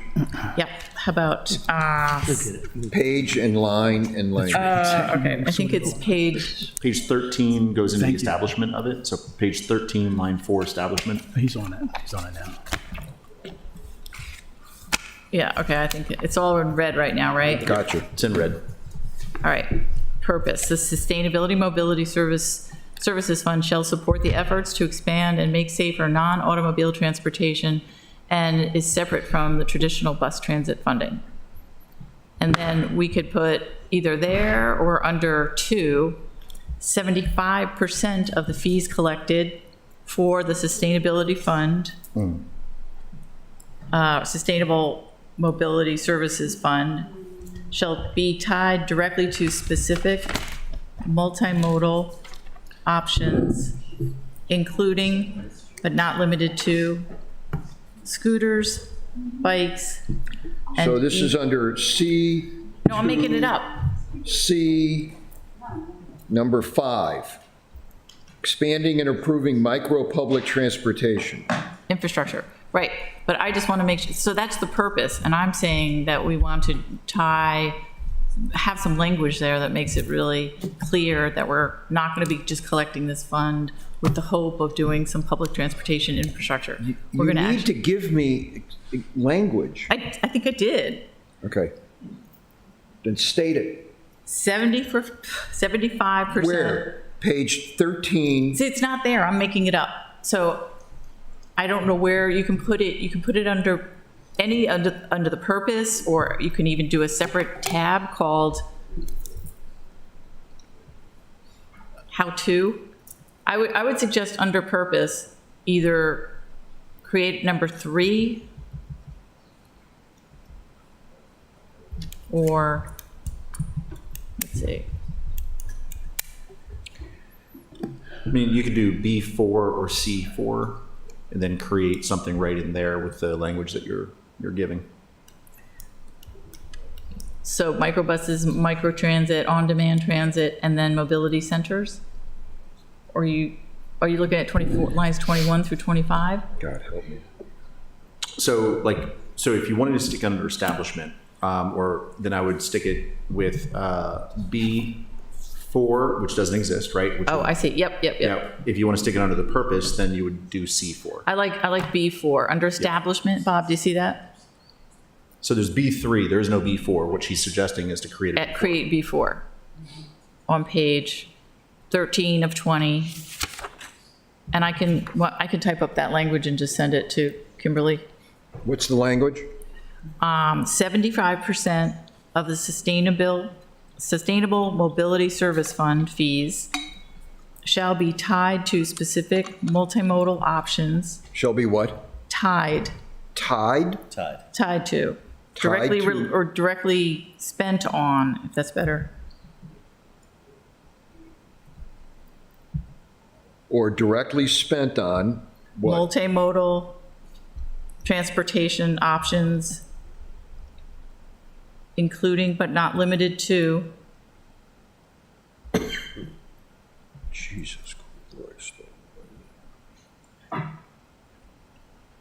scooters, bikes, and e-cruiser services. I mean, because as they Or the build purple that up. bus. No, it makes sense. Yeah, as they build it Or up. extending the purple bus maybe. Yeah, and there's transportation. E-bikes and what services? E-cruiser. It's electric cruising. They're small little, almost like golf carts. carts, basically. Non-vehicles.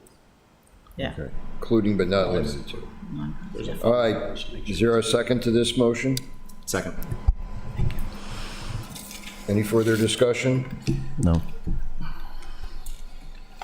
All in favor? Aye. Aye. Okay, so that's the last. Anything further? Okay, we've done our work.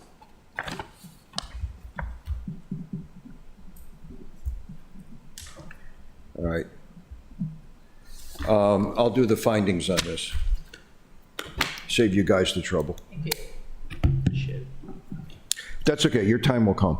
All right, we can move on to the next order of business, which is more important, just as important. Anyway, it's the beginning of the rezoning process, and the staff is prepared to present us, I think, a sort of an overview of where they want to go. So Okay, thank you. Eric, why don't you come up? Yeah. I note that the time is 9:30. We hear you loud and clear. So I'll just jump onto it, and Eric's going to pull up a PowerPoint presentation, but we'll go through it faster than we normally would. Comprehensive rezoning, that's what we're talking about, and it sounds like comprehensive planning a little bit. You know that the City Council adopted the comprehensive plan that the Planning Commission recommended. You approved it, it's official.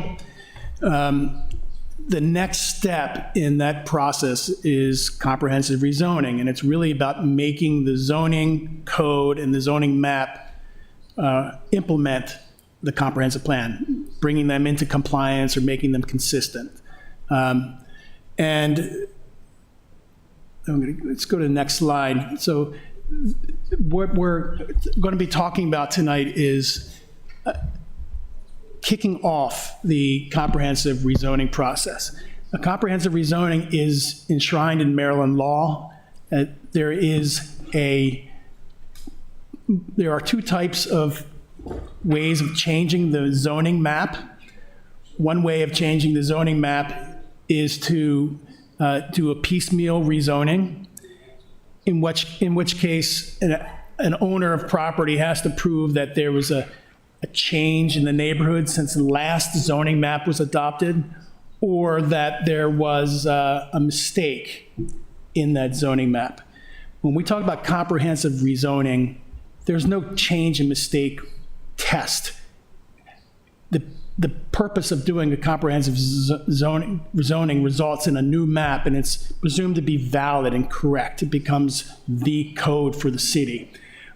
So when we're doing the comprehensive rezoning and making changes to the map, we don't have to prove a mistake. We don't have to prove a change. We just have to prove that it's in the public interest and it reflects and implements the comprehensive plan. We have to prove that people have a due process, an opportunity to comment and participate, but we don't have to prove that there was a mistake in the old map or things have changed, okay?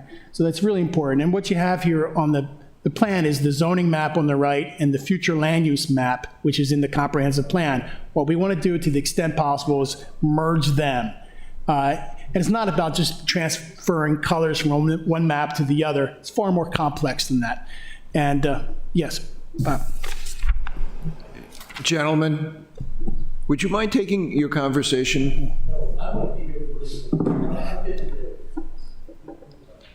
Thanks. good. So next slide. We propose to do this over a course of 2 years. And again, I want to state for the record that what we're doing is opening up the comprehensive rezoning process effective tonight. Following tonight, we want to embark on essentially a 2-year planning schedule. And we would divide that into essentially 3 phases. And I want to take you through these phases because you'll get a sense of what we're doing and how we're implementing the comprehensive plan. Phase 1, from essentially tonight through May, we would like to update the zoning map and update the plan development code. And by that we mean the section of the code that deals with plan developments. Those are 2 very discrete tasks. They're important, and they do a lot to make our zoning code consistent with the comprehensive plan. So they're up there as priority number 1. In phase 2, beginning in June, lasting through January, we want to start doing form-based standards for the city's major corridors, and by that we mean Forest Drive and West Street, but other corridors too, and mixed-use areas. And form-based code, we've talked all about that in the context of the comp plan. I won't go through that tonight, but that's going to take a considerable amount of effort. And then phase 3, beginning February of 2026, leading to November 2026, we want to talk about form-based standards for housing types and infill to ensure that infill development matches and is consistent in quality and character with the development around it on the residential side. We want to achieve wins all through this process and build confidence and that we can take on more and more difficult challenges. But this is a general timeline. What we would imagine, though, for instance, phase 1, if we're further along on the plan development code enhancements, we would move forward with a recommendation to the city council before the entire zoning map is done. We don't have to tie these 2 discrete tasks together in phase 1. What we want to do is have a dynamic approach where you have a chance to review things and we can move them on to the city council. Your role in this process is purely advisory. Comprehensive plan, you had authority to approve the plan. Here, you're simply making recommendations. But precision is important and accuracy is important. And this is a legal process, a comprehensive rezoning process. We will use our effort more so to get things precise and correct and less so about building consensus. It's going to be more like a business presentation each time we come to meet with you. And the residents whose property would be impacted by these changes would be advised to come to these hearings, present. We're not going to be out doing a comprehensive planning workshops and all of that. That got us to this point. That set the tone for that. We will go out and reach out to neighbors and discuss things, as we always do. But the focus is on getting the zoning boundaries right, the classifications right, and then the text amendments that support the classifications. That's the key. It's a legal, much more legal focused business type of operation we'll be focused on. And the next slide is what we do in phase one generally. Here's the timeline. Kickoff work session beginning now. But believe me, we've done a lot of work already internally, so we're prepared to go forward. January 2025, we'd like to publish the staff recommended zoning map and text changes. It may be that we're prepared to do that before January, but we're thinking, beginning of the year, we'll start it off with that. In February, we want to workshop it, share it with people, bring property owners into our offices, meet with them, talk about the new zoning categories, make sure they're informed and they can come and participate and share their comments with you during public hearings. And the public hearings would happen between February and May, and then in May, hopefully by sometime your May Planning Commission meeting, hopefully you'll vote to make recommendations on the phase one changes, which is the new zoning map and the plan development regulations. But again, as I'd like to encourage you to consider moving forward with recommendations on the plan development standards, because we can do that, and then we'd have the tools immediately to begin dealing with developments that are always presented to us. So we're going to ask that we have some flexibility, but this is the basic schedule for the comprehensive rezoning, and this is for phase one. Before you go to phase, Yeah. could I ask a question? Yes, of course. Do you foresee the sort of the next phase of major developments to be planned developments in the new mixed use zones that you're going to be recommending? Quite a bit. I think that's the case. That's why having flexibility with the way we structure the plan development could help us implement particularly our housing goals. We have a housing demand, we have an affordable housing issue, we have limited areas within the city that the comprehensive plan says how new housing should go to. So we need the tools to make quality, sensible, safe residential areas, not just throwing up buildings along a highway and saying that's a mixed-use center. We need the tools. So that means we need to think about the community benefits that new development contributes, making sure new development complements the neighborhoods where they're located or the corridors that they front onto. So it's not enough, for instance, just to have a couple buildings and say we've checked the boxes. We need the open space, and if it's certain type of housing, playgrounds. We need accessibility and bigger crosswalks, better lighting, and all the things that make investments in housing worthwhile and sustainable. Do the current plan development regulations not include those kinds of benefits? No, they really don't. And Eric has coined the term on this really nicely. I'm stealing his thunder a little bit. But our plan development standards really talk about looking inward, making sure the project is good and safe within the boundaries of the development. In fact, we have a lot of good planned developments, and Eric's going to show you some photos of that. But what they don't say is how it looks outward, how it embraces the city, how it's a city building moment. And every planned development is actually building the city of Annapolis. And we have to start thinking about how these projects improve all the other things that, or achieve all the other things that are in the zoning code, or the comprehensive plan, excuse me. And a final question. Can you identify any of the proposed, what developments are going to be coming down the line that new plan development regs should apply to? They're right in the comprehensive plan. There's a whole list of the planned developments, and we're going to see those planned developments come to the fruition. So you might see some on Forest Drive. You might look at the vacant lands and buildings that we have on Forest Drive, Annapolis Seafood as one example. Look at Route 2 and West Street. Yeah. the gateway to the city from the west. That's not going to stay that way forever. And there are locations like that, but they're all specified and recommended in the comprehensive plan. And from time to time, we're going to see development proposals advance for those locations. Now, in terms of timing, though, I mean, the Annapolis Seafood, they want to move forward, right? Well, Bob, I mean, I'm not going to be able to talk about any specific project, but we want to have the tools to support development while there's interest, certainly. I'm worried about it extending too long, speeding it up. Well, we can certainly advance those things. I mean, and I would encourage, like I said, that we feel comfortable with the plan development changes that we like to bring to the Planning Commission. We're still debating internally, challenging each other, but we would like to have a set of standards right away for that.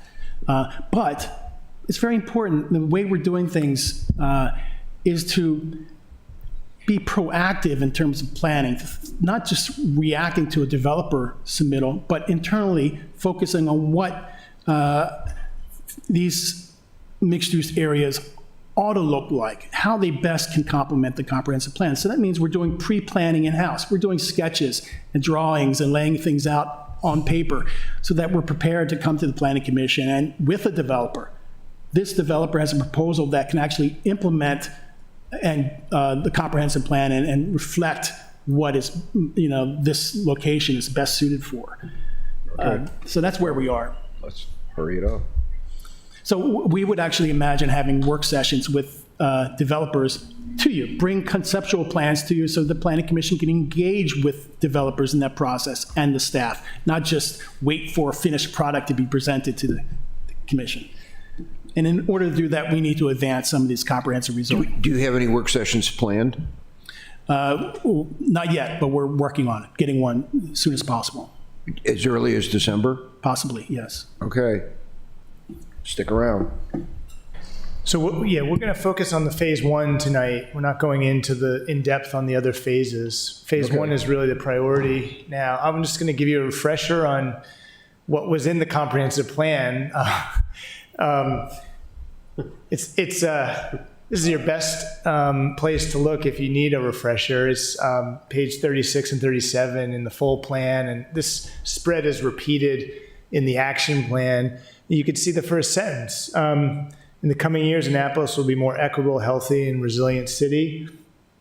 Those themes are woven throughout the plan. You could see them in the emphasis on providing more housing options, in streetscapes that encourage transportation by a variety of means other than beyond personal vehicles. You can see it in the emphasis on public water access and trail connectivity, the city dock project, and the Eastport CNI revitalization. Those two projects exemplify these themes.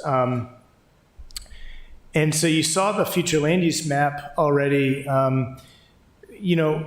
We use this exhibit to summarize the vision of the comprehensive plan. It shows a expansion of mixed use development. It shows an expansion of environmental enhancement areas and recreational enhancement areas. I'm going to focus now on the mixed use piece. This became, I would say, a consensus topic in talking about the plan in terms of where development should be most focused. And these are sites that are primarily on our major thoroughfares, which handle the highest volume of vehicles. It's where we have transit today that certainly could be improved. These are areas near schools and other amenities. So all these red parcels in the map on the right are places where we recommended mixed use development in the comprehensive plan. And this is not a theme that is new. We've been talking about expanding mixed use development for 40 some years, going back to the 1985 comprehensive plan. And it's really interesting. I mean, the sites really haven't changed. They've been called different things, but essentially the idea has been at these important junctures in the city, we can be more efficient and thoughtful with our land uses and have compatible different types of land uses commingling with each other and create these more walkable places within the city.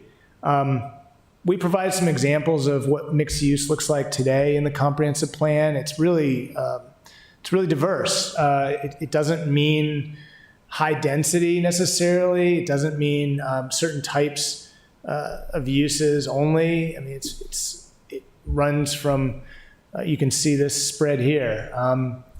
It's quite a variety. But the unifying theme throughout all mixed-use development is that it's extremely efficient and resource efficient in the way it's situated within the city. It uses shorter runs of utilities. You put people closer to the services and amenities that they can walk to, or they don't need to get in their car to drive to. Smaller footprints in most cases than larger single-use developments. And this was a really important spread in the plan where we provided performance standards for mixed-use development, where it's really important that we get it right with each mixed-use development. This shouldn't be arbitrary. It should be achieving certain criteria that really enhance the surrounding context. Bless you. This building in the image, the Severn Bank building, is on Westgate Circle. It's of a scale that may not be appropriate in a lot of other places, but it achieves a kind of mixed use vision for its context, and it achieves almost all of the criteria on the list here. So these are the types of criteria that the Planning Commission, this body, would be looking at in evaluating mixed-use development. Enhanced neighborhood character, enhanced public realm. It's a weird example because it's like there's no residential there at all. Right. It's like not mixed use. It's like a bad example. The street level is designed to have retail or restaurant, but it doesn't have it today. That's true. So, and the two land use goals that I just want to highlight here, because these really point to goals that are leading into why we're looking at comprehensive rezoning. One, land use goal 1 is simplify the zoning code to support infill development projects that complement the neighborhoods and creek sheds where they're located. And there's a set of actions associated with that goal. And then land use goal 2, promote the improvement and reinvestment in vacant or underutilized parcels. So, I end up having to talk, during the comprehensive planning process, we had lots of conversations with residents, business owners, other constituents in the city about development. A lot of people think when we talk about the city being built out, where's development going to happen? We have a lot of land area in the city that's not performing up to what it could be economically, environmentally, could be serving surrounding communities a lot better. So it's about changing the pattern of development, I think, in most cases. Eric, I have a quick question. Did you do the U3 presentation to this group? I was in that. We had our consultant give me the presentation, but I was there, yeah. But it did, I must have missed it. It was with the Planning Commission. Okay. We did do it for the Planning Commission. It wasn't recorded, but the presentation was given to the City Council the same day, and that is recorded, and it's a... I'd love to see that. Encourage that. It's very, very insightful. So we're just going to get into the approach here with these few slides for this phase 1. I won't read this statement, but it comes from the comprehensive plan. And it really underscores that the way the city looks, the way it achieves our goals as a community, the way we live, the equity, the health, the resilience, and it ties back to our zoning code probably more than anything else in terms of how it's impacted. And so we can really calibrate that zoning code to achieve our goals. The priorities for phase 1 are these two items. So map changes, We're going to look at zoning district consolidation. And that means, whereas today we have 31 zoning districts for a city of 8 square miles, we want a zoning map that has far fewer zoning districts, that is easier to understand, that doesn't have as many nuances from one zone to another, that just about anybody can understand, ideally. There are cities much, much larger than Annapolis that have half the zoning districts that we do. And then the text changes, we want to look specifically at the plan development standards Chris mentioned as a tool that could be better serving development outcomes for the communities. So sticking with the theme of map changes, this is the first thing we wanted to do. We wanted to look at what are the parcels in this, the property parcels in the city that are identified in the comprehensive plan as future mixed use, but are zoned for things that either don't allow for mixed use or are not as conducive to mixed use as they could be. And you can see these parcels here in kind of brighter color. There's not too many of them. That's one of the first observations, which is a good thing. We can kind of be more strategic. But the other thing that's maybe not present in the map is that our plan development provisions in the city's code do allow for mixed use on parcels that may not be zoned explicitly for mixed use. And that's to say, the plan development ordinance is designed to give some flexibility to developments where the owner is willing to work with the city staff and constituents and city council, planning commission on improvements to the project and really be community serving and benefit the city in larger ways. And so we can usually get more mixed use out of these projects through that mechanism. But the next thing we look at is... Eric, just to conclude that thought, which is to say that we may not need to make as many zoning map amendments as you might think, because we have the plan development approach already embedded in our code. We think it needs to be improved, but we may be able to forego a lot of different zoning map amendments. But that's something we're studying now to see, what is the right balance between plan development and flat out mixed use zoning as the base zoning category. Yeah, good point. The other thing I should have mentioned earlier is that when we talk about mixed use, it's I mentioned that it's really not a one size fits all or one type of mixed use. It's not always 50% residential use, 50% retail. It sometimes could be 90% residential and just 10% retail, that there might be something at the ground floor of a building, that a coffee shop that serves the residents or something. So it's a really broad range of development types. But we also looked at the zoning map writ large. You look at all those 31 districts, we've added a lot over the years that are really specific to a point where they may be nearly obsolete in today's Annapolis in some cases, or they're just not, yielding the results that maybe they were intended to yield when they were conceptualized.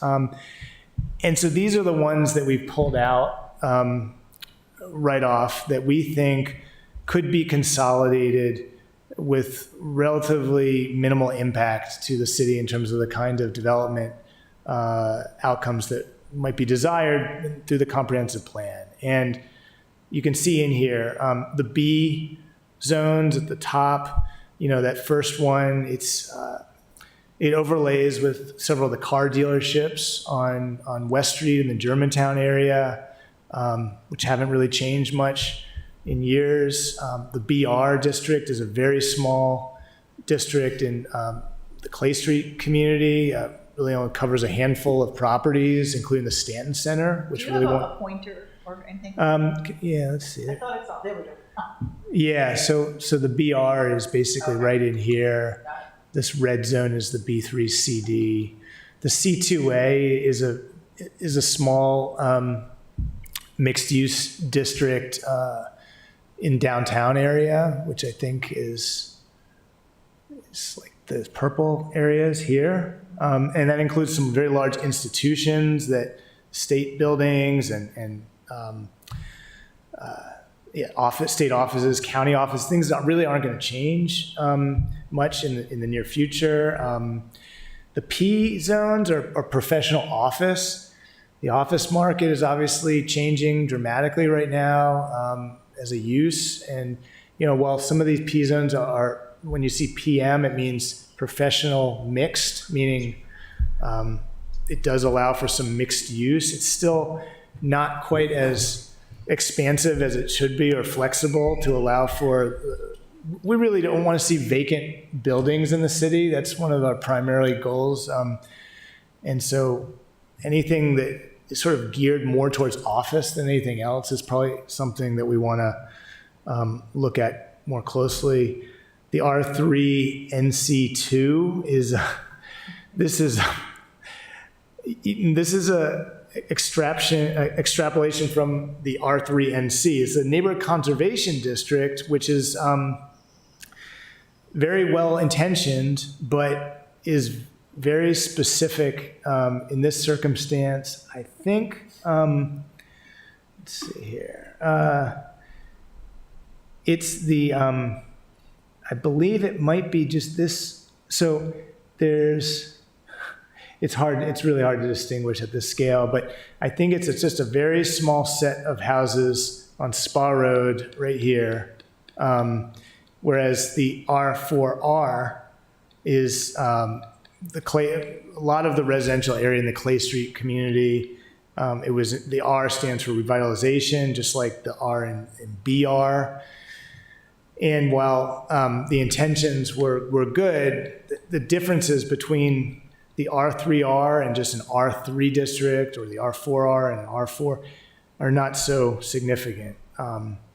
So this just gives you a sense of what we're looking at. The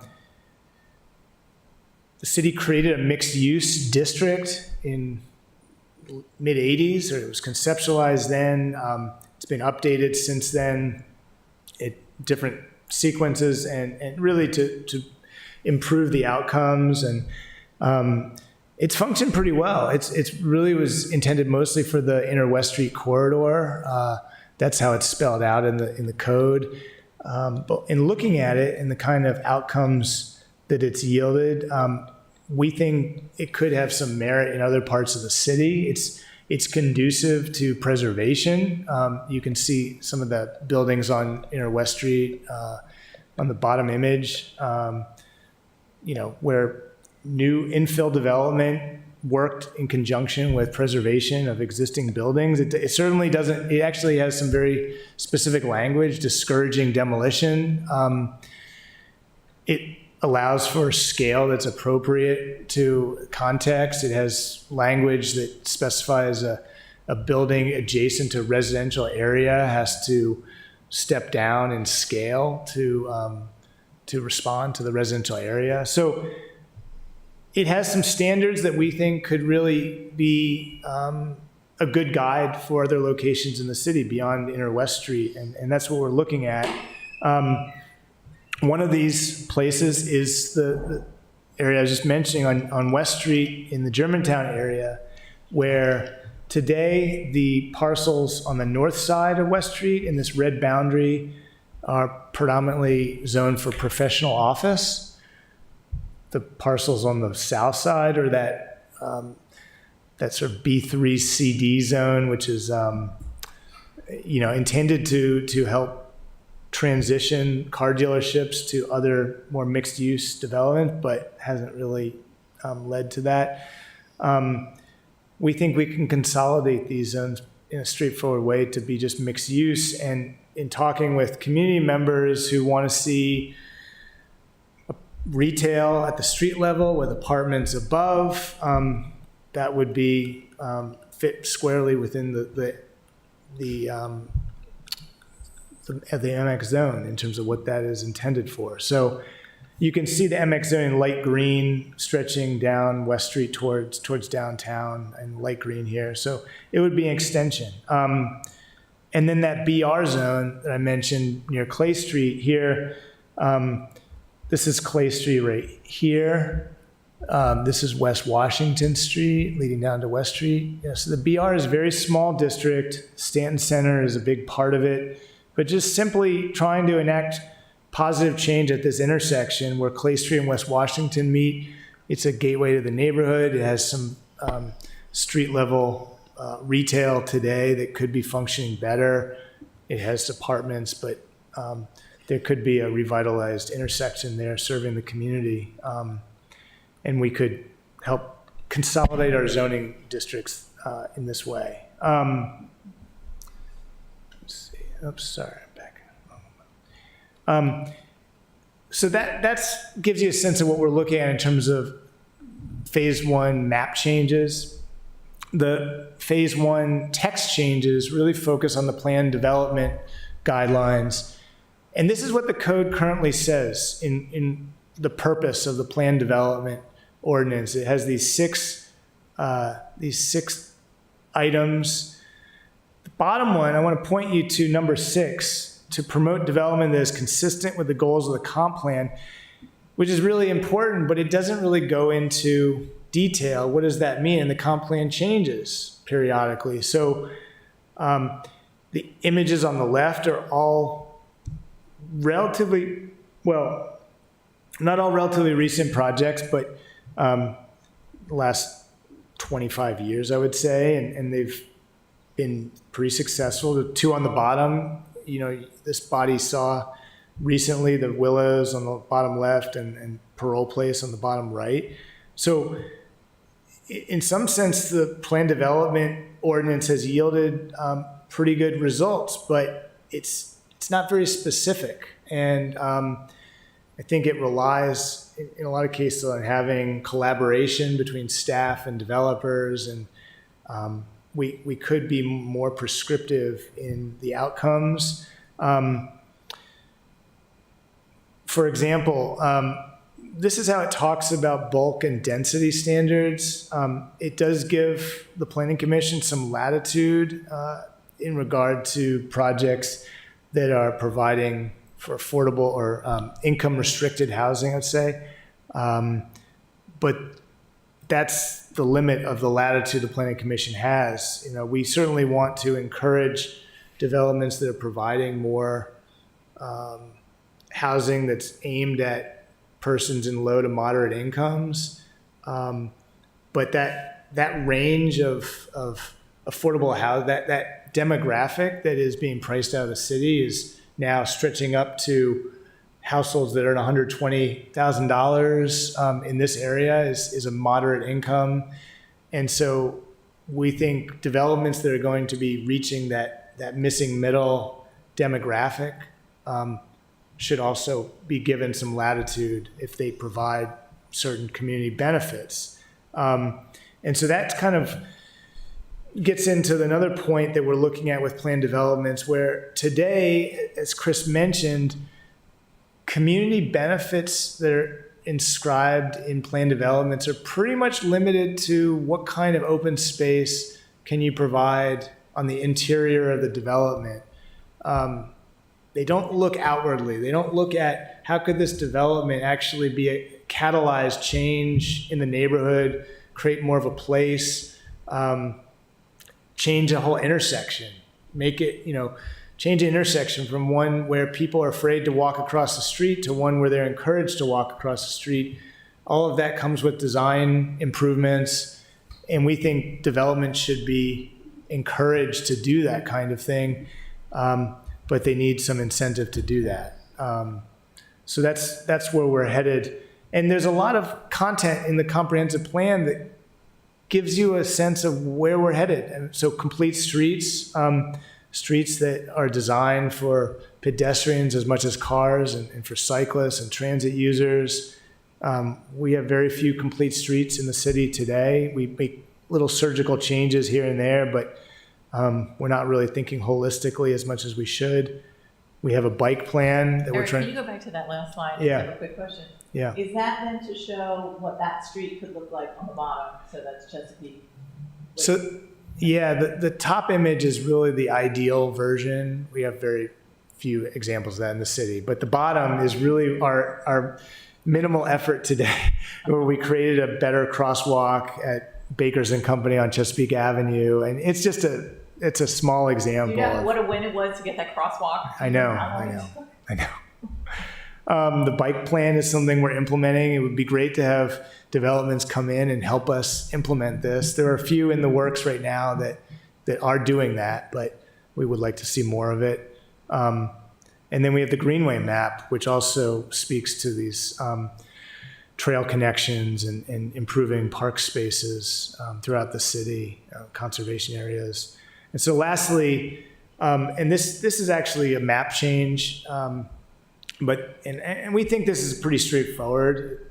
It's sort of odd that the city doesn't have a zoning district that encompasses our parks, open spaces, conservation areas. So today, if you look at our zoning map, you don't see any of these places. You know, you have parks that are zoned for residential use. I mean, that's never going to happen in parks that are dedicated for park use. But we think a zoning district that encompasses these areas, and this actually is not even including all of the conservation areas that we have. We're in the process of updating this, but we think this could be a pretty straightforward way of letting people know that we're serious about formalizing our greenways and being clear. They're amenities, they add value to adjacent properties, and that was a point we tried to make in the comprehensive plan to connect all of these assets. So that's the overview of phase one for our comprehensive rezoning approach. That's it. What's the kind of aggregate numbers now? I think we started this, we have like 31 zones or something now. And I remember we're looking at the example in the comprehensive plan, page 256, subsection A, was like a New York town that had 10. Yeah. What are we trying to land on? I don't think we know an exact number. I think we want to be sensible about it. I think that example we use in the comprehensive plan was Kingston, New York. It's about the same size as Annapolis. I think they went down to about 10 or 12. Yeah. And they're really, the thing you'll notice in that example is their zones they refer to the character that they're looking to have in those zones, you know. So they get a little more specific than just saying, you know, R3 or R4. They're like neighborhood residential or, you know, urban residential or something, you know. Yeah. And to be clear, we don't want to just consolidate simply for the reason of making things simpler or consolidating them. Right. We want to make sure that where we consolidate, if there are special protections or benefits, they can be replicated in the district that doesn't have those benefits. We don't want to take anything from the benefits that property owners enjoy. We want to share them generally. We want to consolidate in a way that makes sense and advances the comprehensive plan, not simply for making the zoning ordinance thinner. Great. So 2 comments. One is probably what I hear from people is fear that things are going to change, right? So I think that make sure that we're selling this on the idea that it's incrementalism, right? No one is going from a single family house to huge apartment complexes right next door, right? So just make sure that we advertise that or that we market that, we're really talking about very small changes to a lot of things when we're talking about consolidating or any changes that people might be afraid of. Like nothing in this actually changes it so that you can stick like a huge apartment complex right next to single family detached houses. And then the second thing is, can we get all of the maps on the city's open data portal? I think that's a good way for for residents to be able to really be able to look at this and zoom in and get an idea of what the proposed changes might be. Some people are obviously not very good at looking at maps, especially when it's zoomed out this far. But if it's a live map that they can use, just like Google Maps, and you put it right on the open data platform for Annapolis, people are able to then zoom in and see their own house and how that might affect them. Yeah, that you bring up a good point. I should have mentioned it sooner. We are going to have a dedicated website to kind of keep people up to date on the process. So we could probably link between the open data portal as well. But That works. Just, it is, people, and I've seen it where we had maps posted in Pip Moyer, for example, and the fill was not transparent, right? And so people had no idea where the streets were. They had no idea. And so a lot of these maps are a lot easier if they're interactive. yeah. Thanks. What sorts of things are you looking for to change in the plan development standards? Well, the big one I think is looking at streetscape improvements that a project should be doing to really change the character of the streetscape. Basically, Forest Drive is a good example. I mean, projects that come in aren't really fundamentally changing the character of that streetscape. I mean, it's essentially a highway going through the city. Over time, we'd like to transition to more of a boulevard type experience that, people are comfortable walking across or alongside. Today, the sidewalks are right up against the traffic along most of it. It's just not kind of a miserable experience if you're a pedestrian. We had meetings during the comprehensive planning process with a lot of communities. I remember going to one in Heritage Community, and the guy kind of like embarrassed said, I drive to the CVS across the street. It's like 2 blocks, We'd like to get to a point where he doesn't have to make that decision. But I have a question. That's a great example. How on earth can you change that to make that safer? People hate going across South Cherry Grove Lane, and because people go. I've been just doing the project at Heritage Baptist Church, and same thing. They want to cross the street to go to Lido's, and they're like, it's dangerous getting across there. Yeah, I mean, it's hard to get into without looking at images, but it can be done. It can be done. Yeah. Okay, that's a great. Mr. Chair, could I say a couple things about calendar reality? The calendar of reality? Calendar reality. If Eric, can you go back to the beginning. Okay, Jesus. Hold on.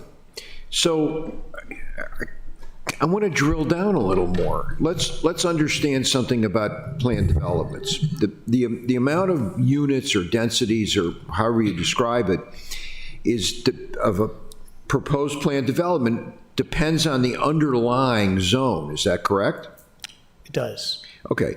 So theoretically, one could have a plan development in an R1 zone, right? Mm-hmm. Theoretically.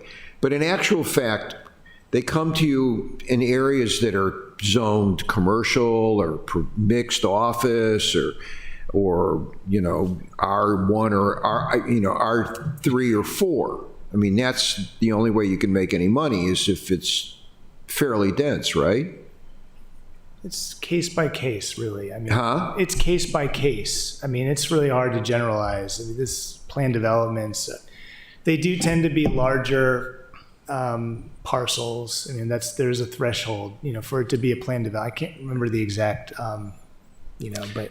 Yeah, a planned development is a great tool, but when the underlying zoning is B2, for instance, you're constrained by the height that's allowed and the FAR and the number of units you can get, because the principal purpose of a B2 is commercial.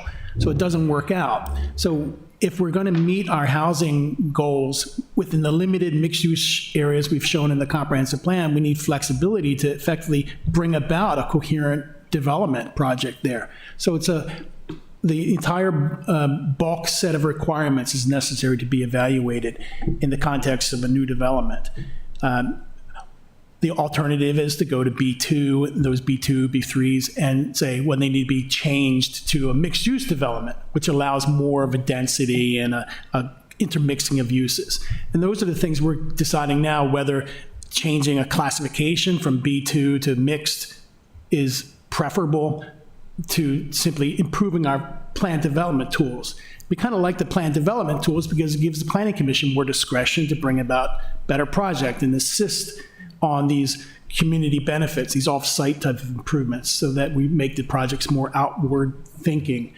So that's where we're leaning. But we need to examine the whole set of bulk requirements, and they vary depending on what the base zoning category is. So I think that